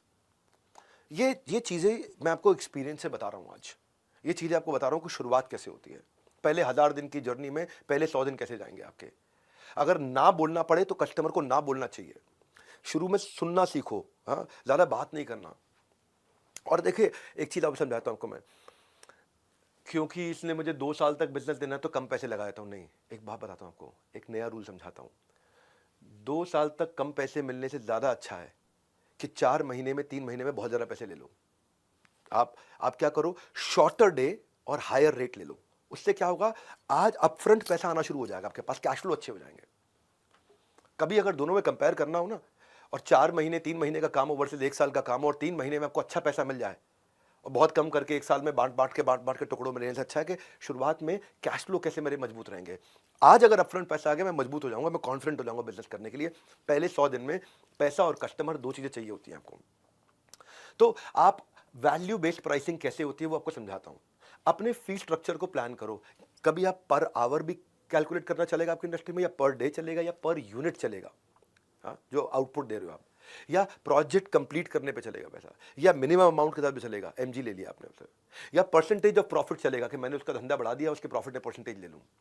तो आप अपने जो फी स्ट्रक्चर को कैलकुलेट करोगे, शुरुआत में समझ में नहीं आता मैं कौन सा करूं, तो बिलेबल टाइम देख लो, हाँ, या फिर ओवरहेड एक्सपेंसेस और अपने प्रॉफिट मार्जिन को कंसीडर करो। पर हमेशा अपना लोएस्ट प्राइस दिमाग में क्लियर रख के जाना कि इसके नीचे नहीं जाऊंगा, हाँ, ये मेरा लोएस्ट प्राइस है। अपने बेंचमार्क, अपने रेट इंडस्ट्री में पकड़ के अपने लोएस्ट प्राइस को पकड़ के चलो। तो इसके लिए आपको कई बार अपनी न्यूमेरिकल वर्थ कैलकुलेट करनी आनी चाहिए, वो भी आपको समझाता हूं मैं।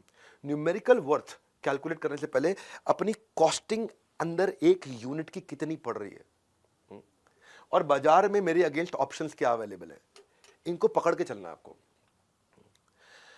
अगर आप इनोवेटर हैं कोई, और कोई आप ऐसी चीज ले आए हैं जो बाजार में अवेलेबल नहीं है, और आप जल्दी शुरू में ले आए हैं, तो इस समय पूरा प्राइस चार्ज करो। बाद में प्राइस, जब और लोग बाजार में उतर जाएंगे तब प्राइस कम करो।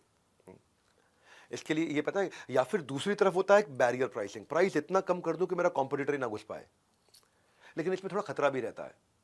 हाँ, प्राइस इतना कर दूं कि कोई और सप्लायर ही ना घुस पाए। इसमें एक मिल्किंग स्किमिंग होता है कि मैंने बढ़िया प्रोडक्ट एस्टैब्लिश कर लिया है, तो और अभी किसी के पास नहीं है, तो मैं इससे मैक्सिमम कमाते जाऊं, लेकिन जब कॉम्पिटिटर आएगा तब तक मैं अच्छा कमा के निकल जाऊंगा। फिर एक होता है पेनिट्रेशन प्राइसिंग। ये क्या है, मेरे को अब इस मार्केट में मेरा प्रोडक्ट एस्टैब्लिश करना है, बढ़िया अभी तक मेरे को रिजल्ट मिल गए, अब मैं ब्रेक इवन प्राइसिंग से पूरी मार्केट एक बार कैप्चर कर जाऊंगा कि मैं एग्रेसिव मार्केटिंग करूंगा ब्रेक इवन प्राइसिंग के साथ में, कि मैं अभी कमाऊंगा नहीं, बस मुझे कस्टमर जोड़ने हैं अपने साथ में। पर एक खतरनाक भी होता है, उसको बोलते हैं दूसरी तरफ लॉस लीडिंग। लॉस लीडिंग क्या है कि मैं कॉस्ट जो आ रही है उससे भी कम प्राइस करूंगा, है ना। Cost plus margin is actually price, लेकिन यहाँ क्या कर दिया, मैंने कॉस्ट से भी नीचे ले आया ताकि सारे कंपटीशन को पहले तबाह करूं, जो जियो ने किया। उसने सारे के सारे कंपटीशन को पहले आगे खत्म कर दिया। पहले वो गोल्डन स्टेटमेंट ये है कि जिस दिन आपने अपनी प्राइसिंग में गलती कर दी, आप अपने प्रॉफिट को खत्म कर रहे हो। इसलिए प्राइसिंग को समझना बहुत जरूरी है, हाँ? क्योंकि प्राइसिंग के बहुत तरीके हैं। एक तरीका होता है कि मैं पहले फ्रीमियम दूंगा फिर प्रीमियम पे लेके आऊंगा, पहले फ्री में दूंगा फिर प्रीमियम पे लेके आऊंगा। एक तरीका होता है वन टाइम अपफ्रंट चार्ज करूंगा, उसके बाद में छोटा छोटा मेंटेनेंस के लिए लेता रहूंगा। एक होता है कॉस्ट प्लस मॉडल। मेरी जो कॉस्ट आ रही है इसको बनाने में, वो आ रही है 78 रुपए, मुझे 78 रुपए के ऊपर 7 रुपए और चाहिए, 85 में बेचूंगा, वो हो गया कॉस्ट प्लस। एक हो गया कि मैं पहली सेल्स में नहीं कमाऊंगा, लेकिन अपसेल करके हाई मार्जिन आइटम बेच के कमाऊंगा। एक होता है जैसे वो इंडस्ट्रियल B2B बिजनेस होता है प्राइसिंग का, जिसमें बड़े बड़े बॉयलर लगा दिए जाते हैं इंडस्ट्री में, वो बॉयलर लगा के उसको ऑपरेशन और मेंटेनेंस का पैसा लेते रहते हैं। मैं इस बॉयलर को ऑपरेट करूंगा आपके बिहाफ पे, उसका पैसा कमाऊंगा। जो बड़े पोर्टल्स हैं वो कैसे कमाते हैं, जो ई कॉमर्स के पोर्टल्स हैं या शादी.com जैसे पोर्टल्स हैं, ये लोग ट्रांजैक्शन फी पे कमाते हैं। आपने ट्रांजैक्शन किया, आपस में इंटरैक्ट किया, मैं इस पे कमाऊंगा। कुछ लोग यूजेज पे कमाते हैं, जितना यूज करोगे। मैं सर्वर दे रहा हूँ, AWS दे रहा हूँ, अमेजॉन वेब सर्विसेज क्लाउड दे रहा हूँ, आप जितना इस्तेमाल करोगे उतना कमाऊंगा। एक होता है टेलीकॉम का ARPU, एवरेज रेवेन्यू उतना चाहिए मुझे पर यूजर। फ्रेंचाइज से कमाया जाता है। मैं अलग अलग बातें बता रहा हूँ, हर तरह का कस्टमर अलग तरीके का पैसा देने को तैयार है। इंडस्ट्री के हिसाब से होता है। हैंडसेट मोबाइल की इंडस्ट्री में चले गए अगर आप, तो वहां शुरू में जब मोबाइल का हैंडसेट आता है, शुरू में वो 1 लाख रुपए का फोन होता है, फिर 90,000 का होता है, फिर वही फोन 80,000 का बिकने लग जाता है, फिर वही फोन थोड़े दिन बाद 70,000 रुपए का भी बिकता है। पर रियल एस्टेट में अलग है। रियल एस्टेट में आप जाओगे, आप प्री लॉन्च में फ्लैट खरीदोगे तो हो सकता है आपको 4,000 रुपए स्क्वायर फीट मिल जाए। स्ट्रक्चर खड़ा हो गया, 5,000 रुपए स्क्वायर फीट मिल रहा है। फिनिशिंग हो गई, 6,000 रुपए स्क्वायर फीट हो गया। वहां के फैमिली रहने लग गई, स्विमिंग पूल चालू हो गया, वहाँ जिम चल रहा है सोसाइटी के अंदर, अपार्टमेंट के अंदर, वहाँ सारी एक्टिविटीज बढ़िया चल रही हैं। अब 7,000 रुपये स्क्वायर फीट हो गया। तो इंडस्ट्री के हिसाब से होता है। हाँ, अगर आपने ओवर प्राइसिंग कर दी तो माल नहीं बिकेगा, अंडर प्राइसिंग कर दी तो प्रॉफिट नहीं कमा पाओगे। दोनों चीजें हैं, तो राइट प्राइसिंग को सीखना जरूरी है। ओवर प्राइसिंग पे माल नहीं बिकता, अंडर प्राइसिंग पे प्रॉफिट नहीं आता। What is the right pricing? अब आपको मैं एक एक करके पकड़ाते जाऊंगा, बहुत बढ़िया चैप्टर्स पे लेके जाऊंगा। जो रिटेन रहेगा वही रिटर्न पाएगा। रिटेन रहो इस प्रोग्राम में, तभी रिटर्न मिलेगा लाइफ में। जो मिस कर देगा वो रिग्रेट करेगा। कॉस्ट नहीं है इसका मतलब ये नहीं कि आप कैजुअल रहोगे, अटेंटिव रहो, पार्टिसिपेट करो, नोट्स बनाओ और 11वें अध्याय की तरफ कहानी को लेके चलो, वो है नेगोशिएशन। फ्रीलांस का मतलब ये नहीं कि मैं फ्री में काम करूं। If you are good at something, free में करने की जरूरत ही नहीं है आपको उसको। सो क्या करूं फिर मैं, कैसे नेगोशिएट करूं? डोंट गो ब्लाइंड, तैयारी करके जाओ। If you don't prepare you have to repair. जिस कस्टमर के पास जा रहे हो उसके फाइनेंशियल्स पढ़ो, उसके बारे में प्रेस में पढ़ो, उसके रिव्यूज पढ़ो, उसके अगेंस्ट क्या कंप्लेंट हो रही है पढ़ो, उसकी वेबसाइट्स को पढ़ो, उसके ब्लॉग को पढ़ो, उसके सोशल मीडिया फीड्स को पढ़ो। जब आप तैयार होकर जाओगे ना, तो आप घबराहट के मारे नेगोशिएट नहीं करोगे। You don't negotiate out of fear, but never fear to negotiate. ये कैसे करोगे आप, मैं बताता हूं आपको अपना मस्ट हैव पता होना चाहिए। ये मेरा डील ब्रेकर है, ये मेरा डील मेकर है। You do not get what you want, you get what you negotiate. बड़ा इंपॉर्टेंट चैप्टर है ये। शुरुआती बिजनेस में ना समझ में नहीं आता मैं नेगोशिएट कैसे करूं। अपने प्राइस को नीचे करने से पहले 2 बार 3 बार सोच लेना। बहुत ज्यादा फ्लेक्सिबिलिटी दिखाओगे ना प्राइस में, तो आपकी क्लियर वैल्यू नहीं दिखाई पड़ेगी उसको। आप एक्सपेक्ट नहीं कर सकते अपने क्लाइंट से कि वो आपको रिस्पेक्ट करेगा, क्योंकि आप बार बार फ्लक्चुएट कर रहे हो अपने रेट्स के बारे में, तो वो और बाद में आपको रेज करने में भी दिक्कत आएगी और मार्केट में भी बात फैल जाएगी। ज्यादा फंस गए, साइलेंट हो जाओ। कहीं नेगोशिएशन में दिक्कत आ रही है, when in doubt stay silent. अच्छा है ये, ओवर कमिट करने के मुकाबले ज्यादा अच्छा है। और साइलेंट से मेरा मतलब ये नहीं है कि आपको पैसे की बात करने में घबराहट होनी चाहिए। It is cool to talk about money, no problem. सीधा सीधा पूछ लो ना, आपका प्रोजेक्ट बजट क्या है, आप किस रेंज में ढूंढ रहे हैं। अगर क्लाइंट आपसे पूछ लेता है कि आपकी फीस क्या है, तो उसको वापस डाल दो। लेट्स टॉक अबाउट कि आपको काम क्या क्या चाहिए, आपका स्कोप क्या है, तब हम कॉस्ट प्लान कर लेते हैं आपके लिए। कई बार आपको दिक्कत लगे, रिस्क लगे, यार इस ज्यादा पैसे दे सकता है, कम दे सकता है, आप रेंज ऑफ प्राइस कोट कर दो ताकि वो आपके साथ लगा रहे। वो ज्यादा वाला भी उसको लगे इसके पास ज्यादा वाला आइटम भी है, सस्ते वाला आइटम भी है, कहीं ना कहीं फॉल कर जाएगा वो। तो इसलिए डिटेल मांगो शुरू में उससे, उसको बोलो it is hard to cost out a project accurately जब तक मुझे आपसे पूरी इंफॉर्मेशन नहीं मिलेगी। मैंने आपको अभी थोड़ी देर पहले बताया था डोंट वर्क फॉर फ्री। इसका मतलब क्या है, हमेशा अपना मार डिसाइड करो, MAR, मिनिमम एक्सेप्टेबल रेट। ये मेरा मिनिमम एक्सेप्टेबल रेट है, इसके नीचे नहीं जाता मैं। आपको अगर करना भी पड़ रहा है तो छोटा ब्रीफ सैंपल फॉर फ्री कर सकते हो और लॉन्गर सैंपल फॉर फी कर सकते हो। छोटे काम फ्री, बड़े काम की फीस। ये फीस और फ्री के बीच का आपको अपना तरीका निकालना पड़ेगा कि मैं सोच करके चुनूंगा कि ये कस्टमर गाय है जो मुझे दूध देगा, मुर्गी है जो मुझे अंडा देगा, या बैल है कुछ नहीं देगा खाली लात मारेगा। ये खाली नेगोशिएट कर रहा है बिना बात के, नेगोशिएटिंग ओवर नथिंग। ऐसे कस्टमर को रिटेन करना आपको उल्टा महंगा पड़ जाता है। ये बार बार आपका काम चेंज करेगा, ऐसे नहीं इसको ऐसे करो, ऐसे नहीं इसको ऐसे करो। तो आपको you should learn to disagree without being disagreeable. तो ये बड़ा एक सीक्रेट है नेगोशिएशन का। मेरे साथ लगे रहना, बहुत अमेजिंग चीज है जो एक साथ दे रहा हूं, नेक्टर निचोड़। ये याद रखना, बार बार बताता हूं, फ्री इसका मतलब ये नहीं है कि फॉर ग्रांटेड लो, फोकस बनाए रखो। केवल मार्क्स नहीं, मार्केट रेडी बना दूंगा आपको मैं। ये MBA का जो प्रोग्राम है ना, आपको जीवन भर याद रहेगा। याद, फ्री में इतनी लर्निंग दे रहा हूं कि दिमाग के खुल जाएंगे कपाट। प्राइसिंग और नेगोशिएशन सीख रहे थे। अब जब नेगोशिएट करोगे तो नेगोशिएट में वैल्यू क्रिएट कैसे करोगे, कैसे बताओगे कि आप वैल्यूएबल हो, वो भी सीखना जरूरी है आपको। आपका नया बिजनेस है, लोग आप पे ट्रस्ट नहीं करते, तो क्या है, आपको ये बताना है कि आप इस प्रोडक्ट के कारण उसकी लाइफ में वैल्यू कितने रुपए की ऐड कर रहे हो। यानी कि अपनी यूनिक सेलिंग प्रपोजिशन के अलावा my unique feature, your unique benefit, और उस बेनिफिट को क्वांटिफाई कर दो। आपको बताना कि आपका स्किल कैसे मैच करता है उनके प्रोजेक्ट को, और फिर उस स्किल का पैसा आप इसलिए ले रहे हो क्योंकि उसके आपके प्रोजेक्ट में आप ये बेनिफिट दे रहे हो। वैल्यू क्रिएशन अगर आप सीख गए, मैं इसकी एग्जांपल दे देता हूं आपको, चलो आसान करता हूं आपके लिए। जो आपका स्किल है उससे सामने वाले का कितने रुपए का खर्चा घटा है, आप जो भी प्रोडक्ट सर्विस दे रहे हो उससे उसे कितने रुपए का फायदा हुआ है, या उसके कितने रुपए के कस्टमर एक्स्ट्रा मिल गए उसको, या आपने किसी को कितने रुपए की ब्रांडिंग कर दी इंप्रूव, जो उसको अगर बाजार से खरीदनी पड़ती ब्रांडिंग तो कितने रुपए की पड़ती, कितने रुपए का आप उसको नया फ्रेश कस्टमर ला के दे रहे हो, कि आपने कितने रुपए की प्रोडक्टिविटी एम्प्लॉइज में बढ़ा दी, कि भाई पहले 10 लाख की तनख्वाह पे वो 1 करोड़ का काम कराता था, अब उन्हीं एम्प्लॉइज से वो 10 लाख की तनख्वाह में 1 करोड़ 20 लाख का काम करा रहा है या 1.5 करोड़ का काम करा रहा है। तो आपने बता दिया मेरे कारण आपको मैंने 30% ग्रोथ दिया, 50% ग्रोथ दिया, आपने या उसकी एम्प्लॉय का रिटेंशन बढ़ा दिया, एम्प्लॉय सेटिस्फैक्शन बढ़ा दिया, या बिजनेस में कोई स्केल ला दिया, या आपके कारण उसका नया आउटलेट खुले हैं, नया एक्सपेंशन हुआ है, नया मार्केट शेयर मिला है, नया प्रॉफिटेबिलिटी बढ़ा है। ये नंबर देना है आपको, तब आप नेगोशिएट कर पाओगे। इस अध्याय को सीखना जरूरी है।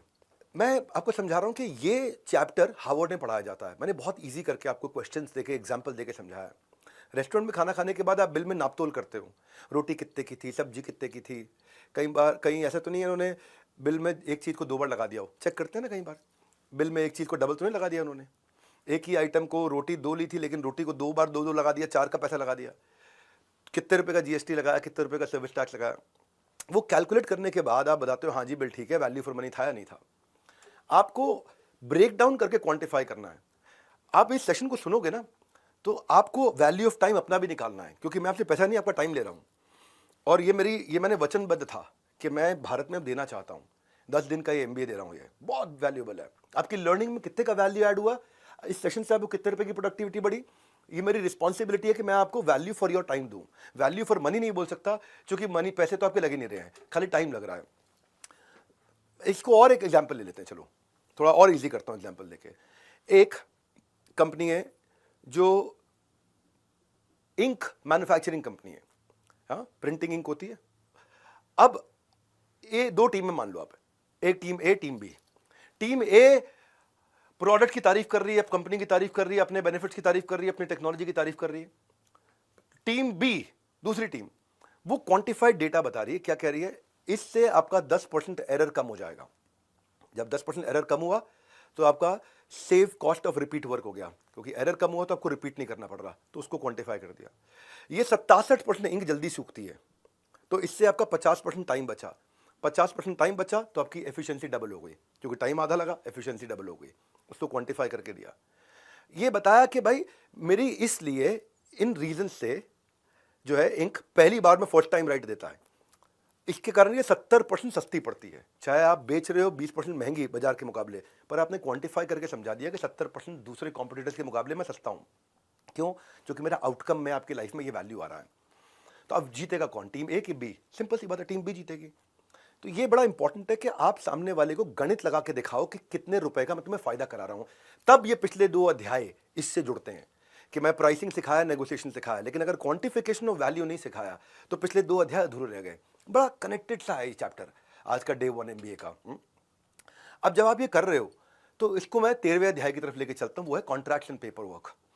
अगर आपने ये सब चीज़ों को जो आपने कॉन्ट्रैक्ट किया है, जब तक कॉन्ट्रैक्ट साइन नहीं हुआ कुछ भी रियल नहीं है। Until a contract is signed, nothing is real। और मैं बताऊं फिर फंस जाओगे आप जब कॉन्ट्रैक्ट नहीं हुआ।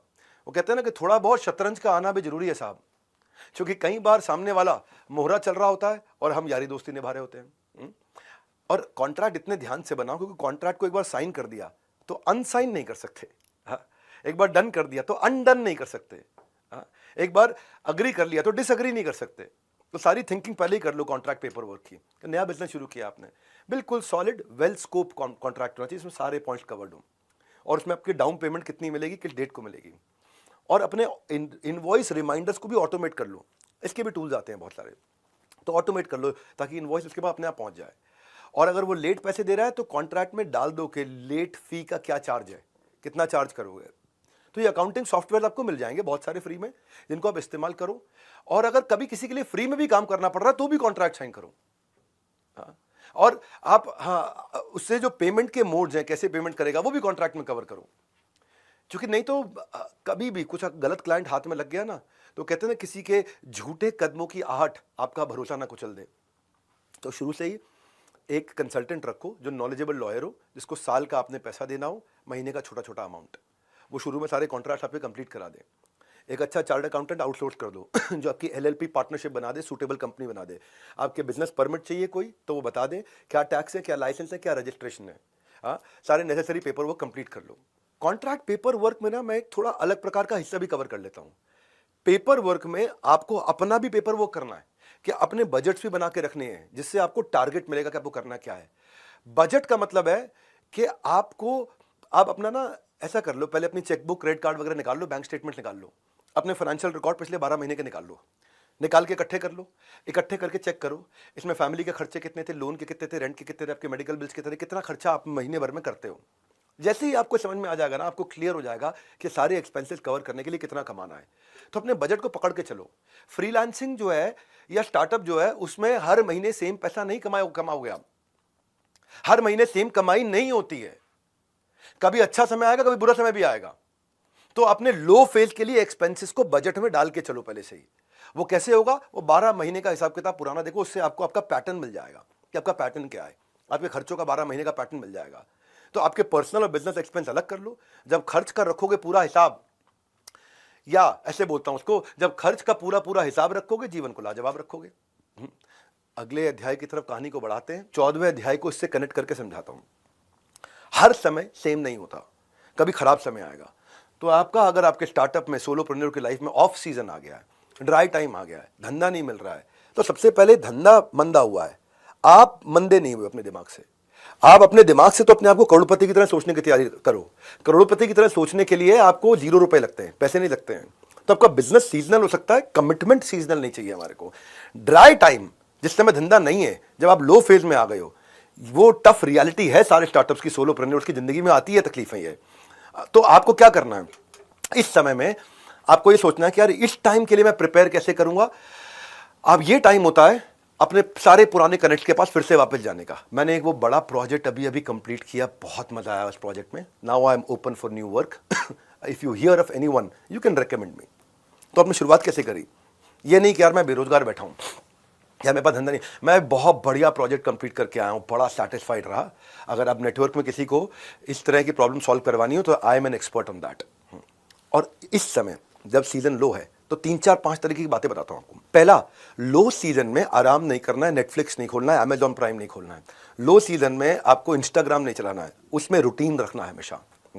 ऐसे रूटीन बना के रखना है जैसे आप मैंने बताया ना कि जब आदमी बेरोजगार होता है तो रोजगार ढूंढने को रोजगार की तरह करना चाहिए। जब उसके पास नौकरी नहीं होती तो नौकरी को ढूंढने के लिए नौकरी की तरह नौकरी को ढूंढना चाहिए कि जैसे नौकरी करते हो। सुबह 9 बजे बैठूंगा नौकरी ढूंढना, शाम 6 बजे तक नौकरी ढूंढता रहूंगा, ये मेरी अभी नौकरी है। यानी कि रूटीन रखना है लो फेज में हमेशा। लो फेज में नेटवर्क बना के रखना है, खूब नेटवर्क के साथ कनेक्टेड रहना है, क्योंकि जब आप बिजी थे तो आप नेटवर्क को टाइम नहीं देते थे। जब आप बिजी थे तो अपने दोस्तों को, अपने उन सारे इन्फ्लुएंसर्स को जिनका जिंदगी में आपके बड़े इन्फ्लुएंसर्स था, जो क्लाइंट दे सकते थे, आप उनको टाइम नहीं देते थे। जब आप बिजी थे तो आप ऑनलाइन प्लेटफॉर्म पे अपनी बाकी सारी इंफॉर्मेशन अपडेट नहीं करते थे। अब टाइम आ गया है। जब आप बिजी थे तो आप अपने पुराने कस्टमर्स के टॉप ऑफ द माइंड नहीं रहते थे। अब उनके पास जाइए, उनसे बोलिए कितना फायदा हुआ, मेरे को टेस्टिमोनियल वीडियो बना के दे दो, put that on social media. जब आप बिजी थे तो अपने बिजनेस मॉडल को इवैल्यूएट नहीं कर रहे थे। अब आपका लो फेज है, अब बिजनेस मॉडल को इवैल्यूएट करने का है, नया प्रोडक्ट लाइन बिल्ड करना है, ऑफ सीजन में कोई कॉम्प्लीमेंट्री फ्री भी लेके आना है, कोई नया प्रोडक्ट सर्विस ऐड करना है। जब आप बिजी थे तो जिस चीज पे फोकस करना था लेकिन नहीं कर पा रहे थे क्योंकि बिजी थे, अब वो कर लो। जैसे कोई नया स्किल आपको ऐड करना था, मार्केट में कोई नया स्किल आ गया आपके इंडस्ट्री में, जब आप बिजी थे। अब क्या है, मैंने भी इस तरह से, जब समय आता है लोग प्रॉब्लम में फंसते हैं, हमने एक बीबी कोच बनाया है। ये मैं आपको आगे चल के थोड़ा बताऊंगा कि बीबी कोच है। हमने एक नया प्रोडक्ट तैयार किया जो 24 घंटे बिजनेस एक्सपर्ट की तरह आपके साथ में कॉन्वर्सेशनल तरीके से कोच हम देते हैं आपको, जो 24 घंटे एक्यूरेट आपकी बिजनेस की हर प्रॉब्लम का आंसर देता है। ये मेरा एक प्रोडक्ट है, मैंने लॉन्च किया है, बड़ा बिजनेस इम्पैक्ट जो प्रोडक्ट है, ये सारा आउटकम ओरिएंटेड प्रोडक्ट है। उसी में हमने मल्टी लैंग्वेज कोच डाला साथ में, जो हर भाषा में आपको कोचिंग देगा, हैंड होल्डिंग करेगा। बहुत सस्ता कर दिया हमने प्रोडक्ट। इसमें आपको स्पीच टू टेक्स्ट भी बात कर सकते हो आप। बिजनेस के हर प्रॉब्लम का सोल्यूशन रहेगा आपके फिंगर टिप्स पे। बहुत कुछ कवर करना है मेरे पास। अब क्या है, जब कठोर समय आया उसके लिए पहले ही फाइनेंशियल क्वेश्चन रखो। क्यों? क्योंकि प्रिडिक्टेबल भी होते हैं कई स्लो पीरियड, कि स्लो पीरियड आने वाला है मेरे लिए। कई पोस्ट हॉलीडे होते हैं स्लो पीरियड, टैक्सेस के बाद होते हैं, या वेडिंग सीजन के टाइम पे होते हैं, या जिस समय न्यू ईयर के टाइम पे होते हैं कि लोग चले जाते हैं, ट्रैवल करते हैं। Money saved is money earned, क्यों? जो प्रिडिक्टेबल है वो। फिर लेकिन ऐसा भी होता है कि कई जगह सीजन एक रीजन के हिसाब से होता है। गर्मियों का सीजन साउथ में 12 महीने रहता है, दिल्ली में, नॉर्थ इंडिया में आधा टाइम गर्मी और थोड़ा टाइम सर्दी रहती है। तो जहां पे सीजन है आपका, वहां चले जाओ, या अपने सीजन को एक्सटेंड करो। जैसे सीजन आने वाला हो, सीजन जाने वाला हो, जाने से पहले डिस्काउंट्स देकर के अपनी सारी इन्वेंट्री निकाल दो। जब आप बिजी थे तो आप कंटेंट मार्केटिंग नहीं कर रहे थे। अब लो फेज में हो, उस समय कंटेंट मार्केटिंग चालू कर दो, टेक्नोलॉजी ऑटोमेशन चालू कर दो, वेंडर से मीटिंग चालू कर दो, नए वेंडर, इंटरनेशनल वेंडर से बातचीत करनी शुरू कर दो। अब आप रिटेंशन पे काम करो। जो कस्टमर्स को पहले सर्विस दे चुके हो, आप उनके साथ टच में नहीं थे, उनके साथ टच में आ जाओ। तो जब सीजन नहीं है, बहुत कुछ किया जा सकता है। इसलिए बड़ा इंपॉर्टेंट अध्याय था ये आपके लिए कि हर समय एक समान नहीं होता, तो क्या करना है। अब आप चलते हैं, मैं मार्केटिंग जो सिखाने वाला हूं आपको आने वाले दिनों में, उससे पहले एक कस्टमर को जब आप एक्वायर कर रहे हो, उसकी कॉस्ट को भी कैलकुलेट करना सीखना है। ये है मेरा 15वां अध्याय। तो मेहनत तो आप कर रहे हो कस्टमर लाने में, लेकिन कस्टमर लाने का क्या खर्चा है वो भी कैलकुलेट करना है। जैसे यंगस्टर्स में कोक का क्रेज है, बिजनेस में कोका का क्रेज है। कोका मतलब कॉस्ट ऑफ कस्टमर एक्विजिशन। एक कस्टमर को लाने में मैं कितना रुपया लगा रहा हूं। कोका आपका बिजनेस बना भी सकता है, बिगाड़ भी सकता है। कितना रुपया लगता है मेरा, एक बेचारा रिटेलर को भी नहीं मालूम है कि मैंने कितना रुपया लगा दिया ये नए ग्राहक को लाने में अपनी दुकान पे, नहीं मालूम होता उसको। और पुराने कस्टमर को अगर आप दोबारा ला पा रहे हो तो वो 7 गुना सस्ता पड़ता है। नया कस्टमर लाना हमेशा 7 गुना महंगा पड़ता है। तो क्या मैं ऐसा करूं कि मेरे कस्टमर का लाइफ स्पैन बढ़ जाए। इसको बोलते हैं life time value of customer. Customer का लाइफ स्पैन बढ़ जाए, मेरे से नंबर ऑफ ट्रांजैक्शन ज्यादा कर ले। लाइफ टाइम वैल्यू मतलब ये एवरेज रेवेन्यू होता है कि मैं कस्टमर के और मेरे जिंदगी भर में हम दोनों के रिश्ते में कितना पैसा इससे ले सकता हूं। इसको बोलते हैं कस्टमर लाइफ टाइम वैल्यू। जितना लंबे समय तक कस्टमर आपके साथ परचेज करता रहेगा, उतना कस्टमर को लाने की कॉस्ट अपने आप घटती चली जाएगी आपके। देखो, एक होता है वन टाइम रेवेन्यू स्ट्रीम, जैसे रियल एस्टेट है। फ्लैट आदमी जिंदगी में, मकान आदमी जिंदगी में 1 या 2 बार ही खरीदता है, वन टाइम रेवेन्यू स्ट्रीम है। एक होता है recurring revenue stream, subscription model की तरह। एक होता है एडिशनल रेवेन्यू अपॉर्चुनिटी, ये दे दिया साथ में ये भी दे देता हूं, अपसेल कर दिया। एक होता है रीपर्चेज रेट, कि कितनी बार transaction, number of frequency of transaction in a month. तो ग्राहक को अगर मिला जरूरत से ज्यादा तो वो आपको देगा लाइफ टाइम वैल्यू का वादा। तो उससे आपकी अपनी सेविंग, लॉयल्टी, आपका टाइम सब बचता है। तो कस्टमर की लाइफ टाइम वैल्यू, उसके सेटिस्फैक्शन, रिटेंशन को समझने के लिए ये समझो कि आपने फेसबुक पे ऐड लगाई 1000 रुपए की कि मुझे कस्टमर चाहिए। उस 1000 रुपए लगा के आपको 100 कस्टमर मिल गए। तो 1000 रुपये को 100 से डिवाइड किया, 10 रुपये पर कस्टमर कॉस्ट आ गई। अगर अब आपने वो 10 रुपये में कस्टमर आया और आपसे वो 100 रुपये का माल लेके चला गया जिसमें आपका 20 रुपये का प्रॉफिट था, तो कस्टमर को लाने का खर्चा प्रॉफिट से कम था, धंधा चलेगा। लेकिन कस्टमर को लाने का खर्चा का प्रॉफिट से ज्यादा है तो धंधा मरेगा। जब भी कोका लाइफ टाइम वैल्यू से ज्यादा है बिजनेस फेल, जब भी कोका लाइफ टाइम वैल्यू से कम है तो बिजनेस सक्सेस। सो कोका अगर आपका, आप यही समझना है आपको कि ट्राई मारना है कि हमेशा कोका 1:3 चले। लाने में लगे 1 रुपया, मिले मुझे 3 रुपया। कोका को कम करके कम आप ला सकते हो अपने धंधे में दम। तो अभी आप सोचो ना कि ऊबर प्लेटफॉर्म है, अमेजॉन है, स्विगी है, इन लोगों ने बहुत खर्चा किया कस्टमर को लाने में, करोड़ों रुपए की एड्स करी, करोड़ों रुपए की एड्स करके कस्टमर आता था, इसमें उनकी कमाई नहीं होती थी। पर आज कमा रहे हैं, क्यों? लाइफ टाइम वैल्यू है। आप स्विगी से 1 बार 2 बार मंगा लो ना तो आपको आदत पड़ने लग जाती है स्विगी। आप ऊबर को 1 बार 2 बार 4 बार यूज कर लो तो आपको लगता है ऊबर आ जाएगी। आपने अगर अमेजॉन पे 2 4 5 बार शॉपिंग कर ली ना तो आपको लगता है बड़ा इजी हो गया, लो अमेजॉन दबाओ अभी आ गया सामान। तो ये ब्लिंकिट फट से सामान आ जाता है घर पे। तो ये इन्होंने शुरू में पैसा ज़्यादा इसलिए लगाया क्योंकि लाइफ टाइम वैल्यू है। अब ये आएगा तो मेरे साथ आते आते आते आते आते, क्योंकि अमेजॉन क्या करता था, अमेजॉन लगभग 1200 रुपया खर्च करता था एक आदमी पे, जो आके 120 रुपये का सामान लेता था जिसमें अमेजॉन को 10 रुपये बचता था, यानी कि पर ट्रांजैक्शन 1190 रुपये का लॉस। तो 1190 रुपया लग गया, उसका लॉस हो गया एडिशनल किसी भी कस्टमर को लाने का। पर वो कस्टमर उसको 20 रुपया दे दे के 20 रुपया दे दे के 20 रुपया दे दे के अपने जीवन काल में 1190 भी निकाल देगा और कमा के भी दे देगा। ये है मुद्दा सारा लाइफ टाइम वैल्यू का, साधारण एग्जाम्पल के साथ में। बस 10 दिन का एक खेल, आप देखना, फिर देखना कि कैसे बढ़ता है आपके बिजनेस में सक्सेस का ट्रेल। आपकी सब डेफिशिएंसी को एफिशिएंसी में बदलेंगे, साधारण भाषा में समझा देंगे, कॉम्पिटिटर्स को किल कर देंगे, बिजनेस को स्केल कर देंगे। 10 days will bring you better days. अच्छे दिन कब आएंगे? अभी आएंगे, और इन्हीं 10 दिनों में आएंगे। कहानी आगे बढ़ाते हैं, 16वें अध्याय की तरफ चलते हैं। अब कस्टमर को ले आया, नेगोशिएट कर लिया, प्राइसिंग हो गया, अब कस्टमर के साथ में रिलेशनशिप कैसे रहेगा, उसको एक्सपेक्टेशन हमेशा क्लैरिफाई करते रहो। शुरुआती धंधे में आप बड़ी गप मार के आ जाते हो, वो भी सोचता है यार ये बहुत कुछ कर देगा, बाद में दिक्कत होती है। तो पूरा स्कोप डिस्कस करो कि क्या करेंगे, आप वीकडे पे हो के नहीं हो, वीकेंड पे हो के नहीं हो, आप छुट्टी कब लेते हो, आप मॉनिटर कैसे करोगे मेरे काम को, क्वालिटी को कैसे मॉनिटर करोगे, कोई फीडबैक अप्रूवल कैसे लोगे, कोई पॉलिसी प्रोसीजर कैसे डिस्कस करोगे। अगर कहीं आगे आने वाले समय में दिक्कत आएगी तो उसको रिकॉर्ड करना पड़ेगा आपको, वो पेमेंट नहीं दे रहा वो रिकॉर्ड करना है। कम्युनिकेशन अच्छा रखना है आपको, प्री कम्युनिकेशन हमेशा याद रखना, ओवर कम्युनिकेट करो। ओवर कम्युनिकेट करने का फायदा और पूछ लो, ईमेल पे करना है, व्हाट्सएप पे करना है, मैसेज पे करना है, कॉल पे करना है। और अगर क्लाइंट कहीं अपसेट है तो उसको अपने इमोशंस निकालने दो, आप आउट ऑफ कम्युनिकेशन मत जाओ उसके साथ में, क्योंकि वही एक बॉस है, कस्टमर ही आपका एक बॉस है। वो जिस दिन चाहे आपकी नौकरी से आपको निकाल देगा, दूसरे को ज्वाइन करके वो दूसरे से सामान खरीदना शुरू कर देगा। लिंक्डइन के बाद से सेल्स वर्ड बदल गया है। एबीसी पहले बोलते थे ऑलवेज बी क्लोजिंग, अब बोलते हैं ऑलवेज बी कनेक्टिंग। तो अब कनेक्ट करना है, और कनेक्ट करना है और कैसे रिश्ता बना के रखना है, ये मेरा 17वां अध्याय है कि बी देयर, वहां रहो, प्रिपेयर और प्रिपेयर होकर के रहो, एंड से यू केयर, बताना है कि मैं उसकी केयर कर रहा हूं।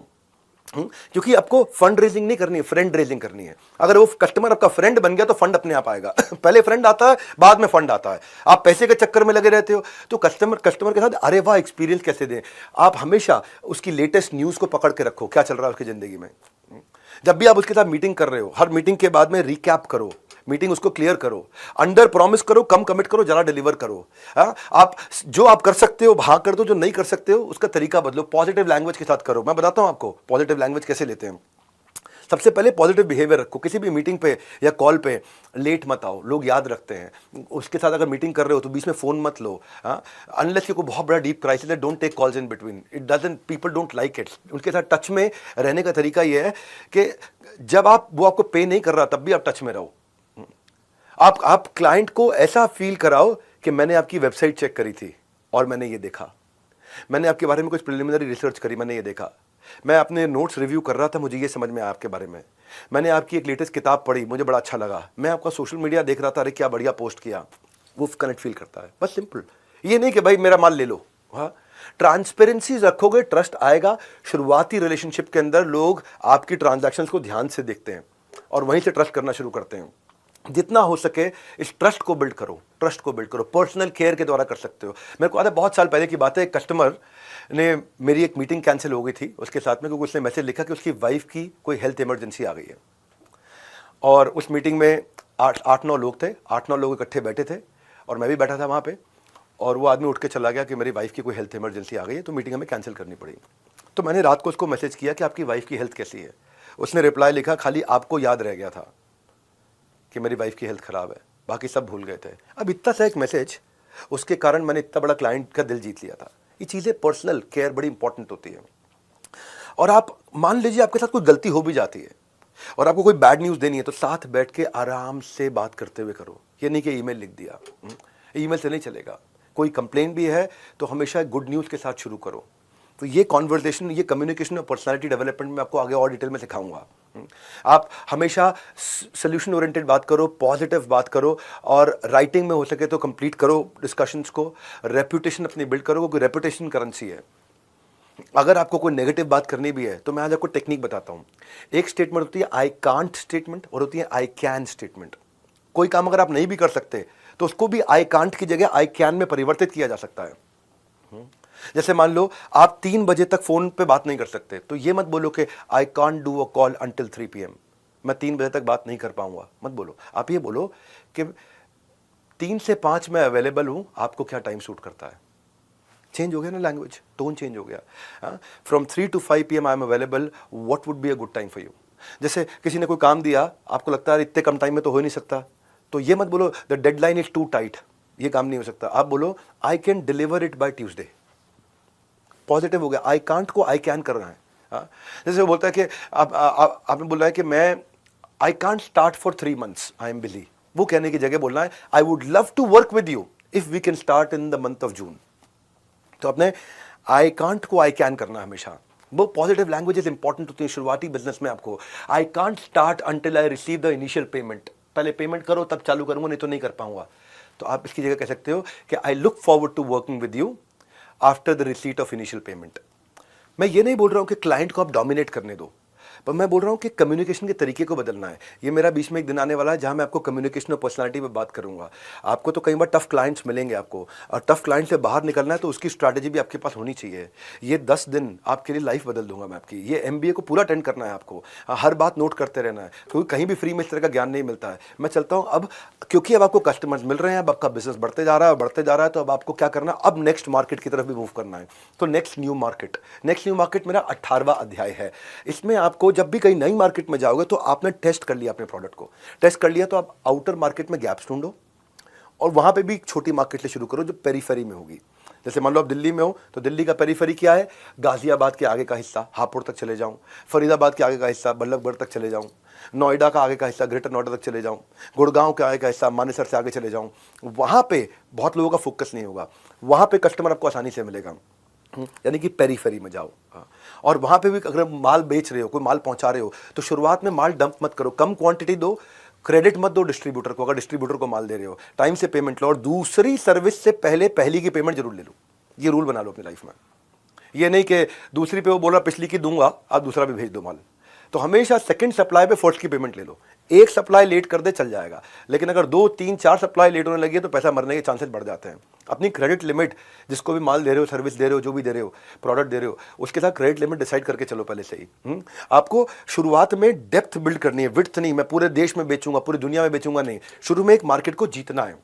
जब उस मार्केट में आपका मार्केट शेयर बढ़ गया, 10, 20, 30% हो रहा है, तब आप अगले मार्केट में मूव करो। तब पहली मार्केट के अंदर पूरी विजिबिलिटी बना लो। वहां पे आपके पास में डिस्ट्रीब्यूशन चैनल आपके साथ लॉयल हो जाए, वहां के लोग आपके साथ लॉयल हो जाए, वहां का कस्टमर आपके साथ लॉयल हो जाए। फिर उसके बाद आप अपने कमर्शियल टर्म्स को अक्रॉस ट्रेड, अक्रॉस कंट्री आप धीरे धीरे बिल्ड कर सकते हो। आप जहां भी जाओगे उसका मार्केट साइज पूरा समझो। ध्यान रखो, जब आप जल्दीबाजी में चले जाते हो ना, मार्केट मिल गया और टीम नहीं है तो अपॉर्चुनिटी लॉस है। और कई बार हम क्या करते हैं, मार्केट ठीक से मिली नहीं, टीम पहले ही हायर कर ली, तो कैश लॉस है। मार्केट जब मिल गई, टीम नहीं है आपके पास, अपॉर्चुनिटी लॉस है। मार्केट आपको नहीं मिली लेकिन टीम पहले ही हायर कर ली, यानी कि कस्टमर आपको नहीं मिला, टीम पहले हायर कर लिया, तो कैश लॉस है। तो इसका बैलेंस करना है। नए की पहचान कर, बेहतर से बेहतर का अनुमान कर मेरे भाई। नेक्स्ट न्यू मार्केट जो है ना, आप पहले फोकस पायलट मार्केट में सफल नहीं है तो नहीं जाना। पहले बिजनेस खड़ा करना है, बाद में बड़ा करना है। पहले देखना है आपको कि ये सफल हो गया, अब मैं देखता हूं अगली मार्केट की अपॉर्चुनिटी साइज क्या है। और मेरे पास 3 चीजें हैं, टीम, टेक्नोलॉजी और ट्रेनिंग। अगर मेरे पास टीम ठीक है वहां पहुंचने के लिए, मेरे पास टेक्नोलॉजी जिससे मैं ट्रैक और एफिशिएंसी कर ला सकता हूं, और ट्रेनिंग पूरी दे दी है ताकि वो माल जाकर के बेच के आए, तब आप नेक्स्ट न्यू मार्केट में एंटर करते हो। और इसके लिए फोकस पायलट मार्केट में सफल होने के लिए आपका कोर अब आपको मिलना शुरू हो गया है। आपका एक्सपीरियंस आ गया फोकस पायलट मार्केट में कि आपका कोर क्या है, कस्टमर आपके पास क्यों आ रहा है, वो एक सिंगल चीज है जो आपकी कंपनी को आगे बढ़ा रही है। वो एक चीज क्या है आपके पास ऐसी जो आपको प्रोटेक्शन देती है आपके धंधे में, जिसके चक्कर में आपका उधार पे या डिस्काउंट पे माल बेचने से आप बच के निकल आए हो। वो क्या चीज है जो आपने फोकस पायलट मार्केट में सीखी है, अब उसको मल्टीप्लाई करके जाना है। कोर ये वो एडवांटेज है आपका। कोर क्या होता है? ये वो एडवांटेज है जो आपको हमेशा कंपटीशन से आगे रखने वाला है। उसको फोकस पायलट मार्केट में एक्सपीरियंस करके निचोड़ के निकालना है आपको। उसको बाहर निकाल के ले आओ कि ये मेरा कोर है, ये मुझे पता लग गया। स्टार्टअप की सक्सेस जो है ना वो कोर से निकल के आती है। यार ये मेरा कोर है, ये मेरी पकड़ में आ गया, इसके चक्कर में कस्टमर मुझे छोड़ता नहीं, अब इसको लेके जाऊंगा। ये था फोकस पायलट मार्केट का एक्सपीरियंस स्केल करने से पहले। कोर वो सीक्रेट सॉस है जो कॉन्सेंट्रेटेड तरीका है आपको डिफरेंशिएट करने का बाकियों के मुकाबले। कोर वो एक क्लियर स्ट्रेंथ है जो क्लैरिटी देती है आपके इन्वेस्टर को कि यार इसमें पैसा लगा दो। कोर फर्स्ट मूवर एडवांटेज नहीं होती, मैं सबसे पहले आया। कोर first mover advantage, fast mover आएगा, फर्स्ट मूवर को खा जाएगा। कोर वो चीज है जिसके कारण आसानी से मार्केट बिना डिस्काउंट दिए, बिना उधार दिए मिलती चली जाती है। कोर कैसे बिल्ड करते हैं? 3 चीजें याद रखना कोर बिल्ड करने के लिए। अपने फोकस पायलट मार्केट के एक्सपीरियंस में आज के पहले दिन एमबीए में ये बता रहा हूं आपको फोकस पायलट मार्केट में कोर निकाल के उठना ही है, नहीं तो बढ़ाना नहीं है धंधा। आप तैयार ही नहीं हुए, आपके पास में प्रोडक्ट मार्केट फिट आप नहीं कर पाए डिफाइन। अब आप कहोगे यार मेरे को कैसे पता चलेगा कोर है मेरे पास में? 3 चीजों से पता चलेगा। कोर यूनिक होता है, केवल आपके पास है। कोर कस्टमर के लिए बहुत इंपॉर्टेंट होता है, और कोर वो होता है जिसको आप ग्रो कर सको। अब 3 चीजें क्या हो गई, ध्यान रखना, इशारे से करता हूं, अपने एक्शन से समझाता हूं। कस्टमर के लिए वैल्यूएबल, कंपटीशन के लिए इनइमिटेबल, कंपटीशन कॉपी नहीं कर पा रहा, और मेरे लिए scalable, VIS, valuable, inimitable, scalable. ये 3 चीजें अगर आपने फोकस पायलट मार्केट में अचीव नहीं करी तो फिर आप बेकार है, धंधा ग्रो मत करो। केवल डिस्काउंट और उधार के साथ में बढ़ते रहोगे, मार खाते रहोगे, एम्प्लॉय छोड़ के जाते रहेंगे, कस्टमर छोड़ के जाते रहेंगे, लाइफ टाइम वैल्यू आपकी आएगी नहीं, धंधा नहीं बढ़ा सकते आप। और कोर हो गया अगर आपके पास में कोई कस्टमर के लिए बहुत वैल्यूएबल है, कस्टमर को चाहिए ही चाहिए, बहुत इंपॉर्टेंट है कस्टमर के लिए, वो हो गया वैल्यूएबल, कस्टमर आपको पैसा देगा, एडवांस में पैसा देगा। कंपटीशन के लिए इनइमिटेबल, यानी कि कंपटीशन इमिटेट कर नहीं पाएगा, आपको कॉपी कर नहीं पाएगा, आपको प्रीमियम मिलेगा। आप 100 रुपए की चीज सब 110 में बेच रहे हैं, आप 130 में बेचोगे और कमांड करो मार्केट को। और मेरे लिए स्केलेबल, क्या मेरे पास टेक्नोलॉजी टीम और ट्रेनिंग है कि मैं इसको स्केल करके लेके जा सकूं? ये VIS आज का पकड़ लो, how to start a startup में फोकस पायलट मार्केट के अंदर आपको अपना VIS उठा के ही जाना है, आगे निकाल के ही जाना है। इस पे समय लगाया मैंने पूरा। माइक्रोसॉफ्ट के लिए इंटेलेक्चुअल प्रॉपर्टी प्रोटेक्शन VIS है, फार्मा इंडस्ट्री में पेटेंट और लाइसेंसिंग उसका VIS होता है, valuable, inimitable, scalable. Unilever, Hindustan Unilever या पेप्सी, उनका डिस्ट्रीब्यूशन नेटवर्क है VIS उनके लिए, वैल्यूएबल, इनइमिटेबल और स्केलेबल। Xiaomi फ्लिपकार्ट के साथ एक्सक्लूसिव राइट देता था। तो आपके पास क्या कोई प्रोप्राइटरी टेक्नोलॉजी है, वो आपका VIS हो सकता है। अगर ब्रांड इक्विटी है, वो आपका VIS। आपकी excellent customer service, Domino's 30 minute में पिज्जा घर पे दे रहा है, या एप्पल है, लॉयल्टी बियॉन्ड लॉजिक, इतना लॉयल हो गया कस्टमर। तो आपके पतंजलि के पास नेशनल सेंटिमेंट है, आपके पास क्या वो ऐसा कोर क्या था आपका? आज तक चैनल है, इसका सब्सक्राइबर बेस इतना हो गया, कंटेंट ड्रिवन है, आज तक सबसे कम ऐड दिखाता है पूरे देश में।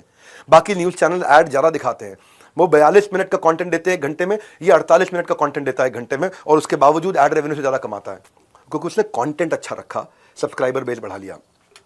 तो अपना वैल्यूएबल, किसके लिए वैल्यूएबल? कस्टमर के लिए। इनइमिटेबल, कंपटीशन में जो कॉपी ना कर पाए। स्केलेबल, मैं केवल एक मोहल्ले का ब्रांड नहीं रह जाऊं, मैं पूरे देश में जा सकूं, पूरी दुनिया में जा सकूं। पर कब जाएंगे? जब फोकस पायलट मार्केट, आज का पहला अध्याय था ये। अब अगर जैसे क्या होता है कि अगर आपके पास कुछ एक्रेडिटेशन सर्टिफिकेशन बहुत जबरदस्त है तो वो भी आपके लिए बन सकता है फोकस पायलट मार्केट में। कई बार आपकी मार्केट रिस्पॉन्सिवनेस, जैसे गूगल है, गूगल कस्टमर गूगल को सिग्नल देता है, गूगल उसका प्रोडक्ट बना देता है। कभी कभार पर्सनालिटी भी एक ब्रांड होता है, जैसे doctor Vivek Bindra, personality. Business coaching में आज हमारा बहुत बड़ा नाम हो गया है, क्या है वो भी मेरे लिए वैल्यूएबल, इनइमिटेबल, स्केलेबल हो गया है, क्योंकि कस्टमर को बहुत वैल्यूएबल लगेगा, इनइमिटेबल है, हर एक बराबरी कॉपी नहीं कर सकता आसानी से, और हमारे लिए स्केलेबल है। तो अब जब तक आपका कोर फोकस पायलट मार्केट में नहीं आया, आपको स्केल नहीं करना है। हमारी अपनी कॉम्पिटिटिव पोजीशनिंग को क्लियर करना है। बड़ा बिजनेस मेरी कंपनी का नाम है, और कंपनी का नाम ही बिजनेस बड़ा करना कॉम्पिटिटिव पोजीशनिंग है। ये 10 डे MBA के बारे में बाकी लोगों को भी जरूर बता देना, बहुत फायदा होने वाला लोगों को। हाँ, मैं कॉम्पिटिटिव पोजीशनिंग के बारे में आपको समझाया, अब आते हैं स्केल करने की और स्ट्रैटेजीज पे। कोर को और अच्छे से अलग प्रकार से सीखते हैं, मैं आपको अलग अलग मॉडल देता हूं स्केल करने के। हाँ, अब आप स्केल करने जा रहे हो, आपको स्टार्टअप की जर्नी देखिए 1000 दिन की।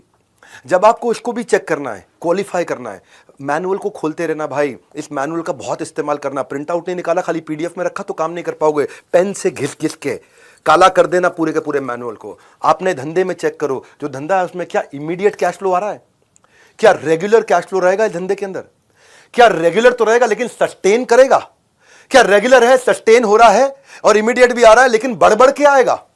आपने बोला हाँ रेगुलर आएगा, लेकिन क्या सेम आएगा रेगुलर सस्टेन होकर के, या बढ़ बढ़ के रेगुलरली सस्टेन होकर, बढ़ बढ़ के रेगुलरली सस्टेन होकर आएगा? तो वो है आपका कोर। और फाइनली, क्या इसमें मुझे बैठना पड़ेगा? क्या मुझे गल्ले पे बैठना पड़ेगा? मेरे गल्ले पे बैठे बिना काम हो जाएगा? अगर गल्ले पे बैठे बिना काम हो जाएगा तो स्केलेबल है। हाँ, ये है वैल्यूएबल, इनिमिटेबल, स्केलेबल। अब इसके लिए जब आपको स्केल करना हो ना, तो याद रखना आइडियल एमबीए। आइडियल का मतलब क्या होता है? Management by absence. एमबीए का मतलब क्या है यहाँ पे? Management by absence. आप नहीं हो, गल्ले पे नहीं बैठे, गल्ला छोड़ो कैंपेन, आपका गल्ला छोड़वाऊंगा मैं। बिना गल्ले पे बैठे धंधा कैसे किया जाए? आई मतलब इंटीग्रेशन। हाँ, एक आदमी 3 का काम करे, इंटीग्रेट करो काम। डी मतलब डेलीगेशन, सारा काम खुद नहीं करना, जो आपका 60, 70, 80% भी आपकी क्वालिटी का कर दो, उसको डेलीगेट कर दो। ई का मतलब एलिमिनेशन, जिस काम को करके बहुत ज्यादा वैल्यू नहीं मिल रही है आपकी कंपनी में, उस काम को डिलीट करना शुरू करो। ए मतलब ऑटोमेशन। जब आप टेक्नोलॉजी ले आते हो तो टेक्नोलॉजी 10, 20, 30 लोगों का काम अकेला कर सकता है, सॉफ्टवेयर 50 लोगों का, 100 लोगों का काम कर सकता है।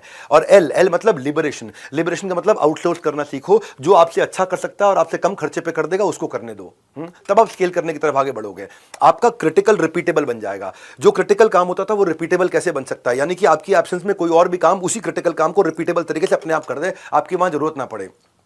और जब आप ऐसा करते हो, अब आपको स्ट्रैटेजीज की तरफ बढ़ना है। स्ट्रैटेजी के चैप्टर में मैं तीसरे दिन आपको बताऊंगा कि देखो रेवेन्यू बढ़ाने के लिए क्या करना है। ज्यादा कस्टमर मतलब ज्यादा टर्नओवर, या ज्यादा ट्रांजैक्शन कर ले वही कस्टमर तो ज्यादा टर्नओवर, या फ्रीक्वेंटली ट्रांजैक्शन करे लॉयल हो जाए तो ज्यादा टर्नओवर, या ज्यादा महंगी आइटम बेचूंगा मैं तो ज्यादा टर्नओवर, या मैं ज्यादा प्रोडक्ट्स ऐड कर दूं तो ज्यादा टर्नओवर। अब मेरे लिए कौन सी स्ट्रैटेजी ठीक है, ये मैं आपको तीसरे दिन बताऊंगा कि स्ट्रैटेजी को आगे लेके चलना है। पर याद रखिएगा, जब आप स्केल करने जा रहे हैं, कोर आपको मिल गया, फोकस पार्ट मार्केट सक्सेस हो गई, अब मायोपिक मत रहो, थोड़ा सा बाहर निकलो, रैट रेस से बाहर निकलो। पेचेक टू पेचेक मत सोचो। आप ये सोचो कि आपका नेक्स्ट ईयर और नेक्स्ट टू नेक्स्ट ईयर क्या होने वाला है। थोड़ा सा दूर देखो, थोड़ा जूम आउट करो, नए प्रोडक्ट डेवलपमेंट के बारे में सोचो, नई ज्योग्राफी के बारे में सोचो, नए स्किल सेट के बारे में सोचो। ये तो पहले दिन का किक दे रहा हूं, अभी आपको 9 दिन बाकी है, लंबी छलांग लगाएंगे, ग्रोथ का ग्राफ बनाएंगे, इनसाइड रूम होकर के भी आउटसाइड ऑफ द बॉक्स सोच और इमेज तैयार करेंगे, और 10 दिन इसके लिए एकदम काफी है। फाइनली मेरा 20वां अध्याय आज का, सोलोप्रेन्योर से एंटरप्रेन्योर कैसे बनता हूं मैं। अब आने वाले समय में जब आपका फोकस पायलट मार्केट ठीक हो गया, मार्केट समझ में आ गई, आपने प्रोडक्ट को पिच कर दिया, देख लिया कि अब एक्सपेंशन के लिए रेडी हो गए, कोर निकला, अब अपना प्राइस बढ़ाना शुरू करोगे।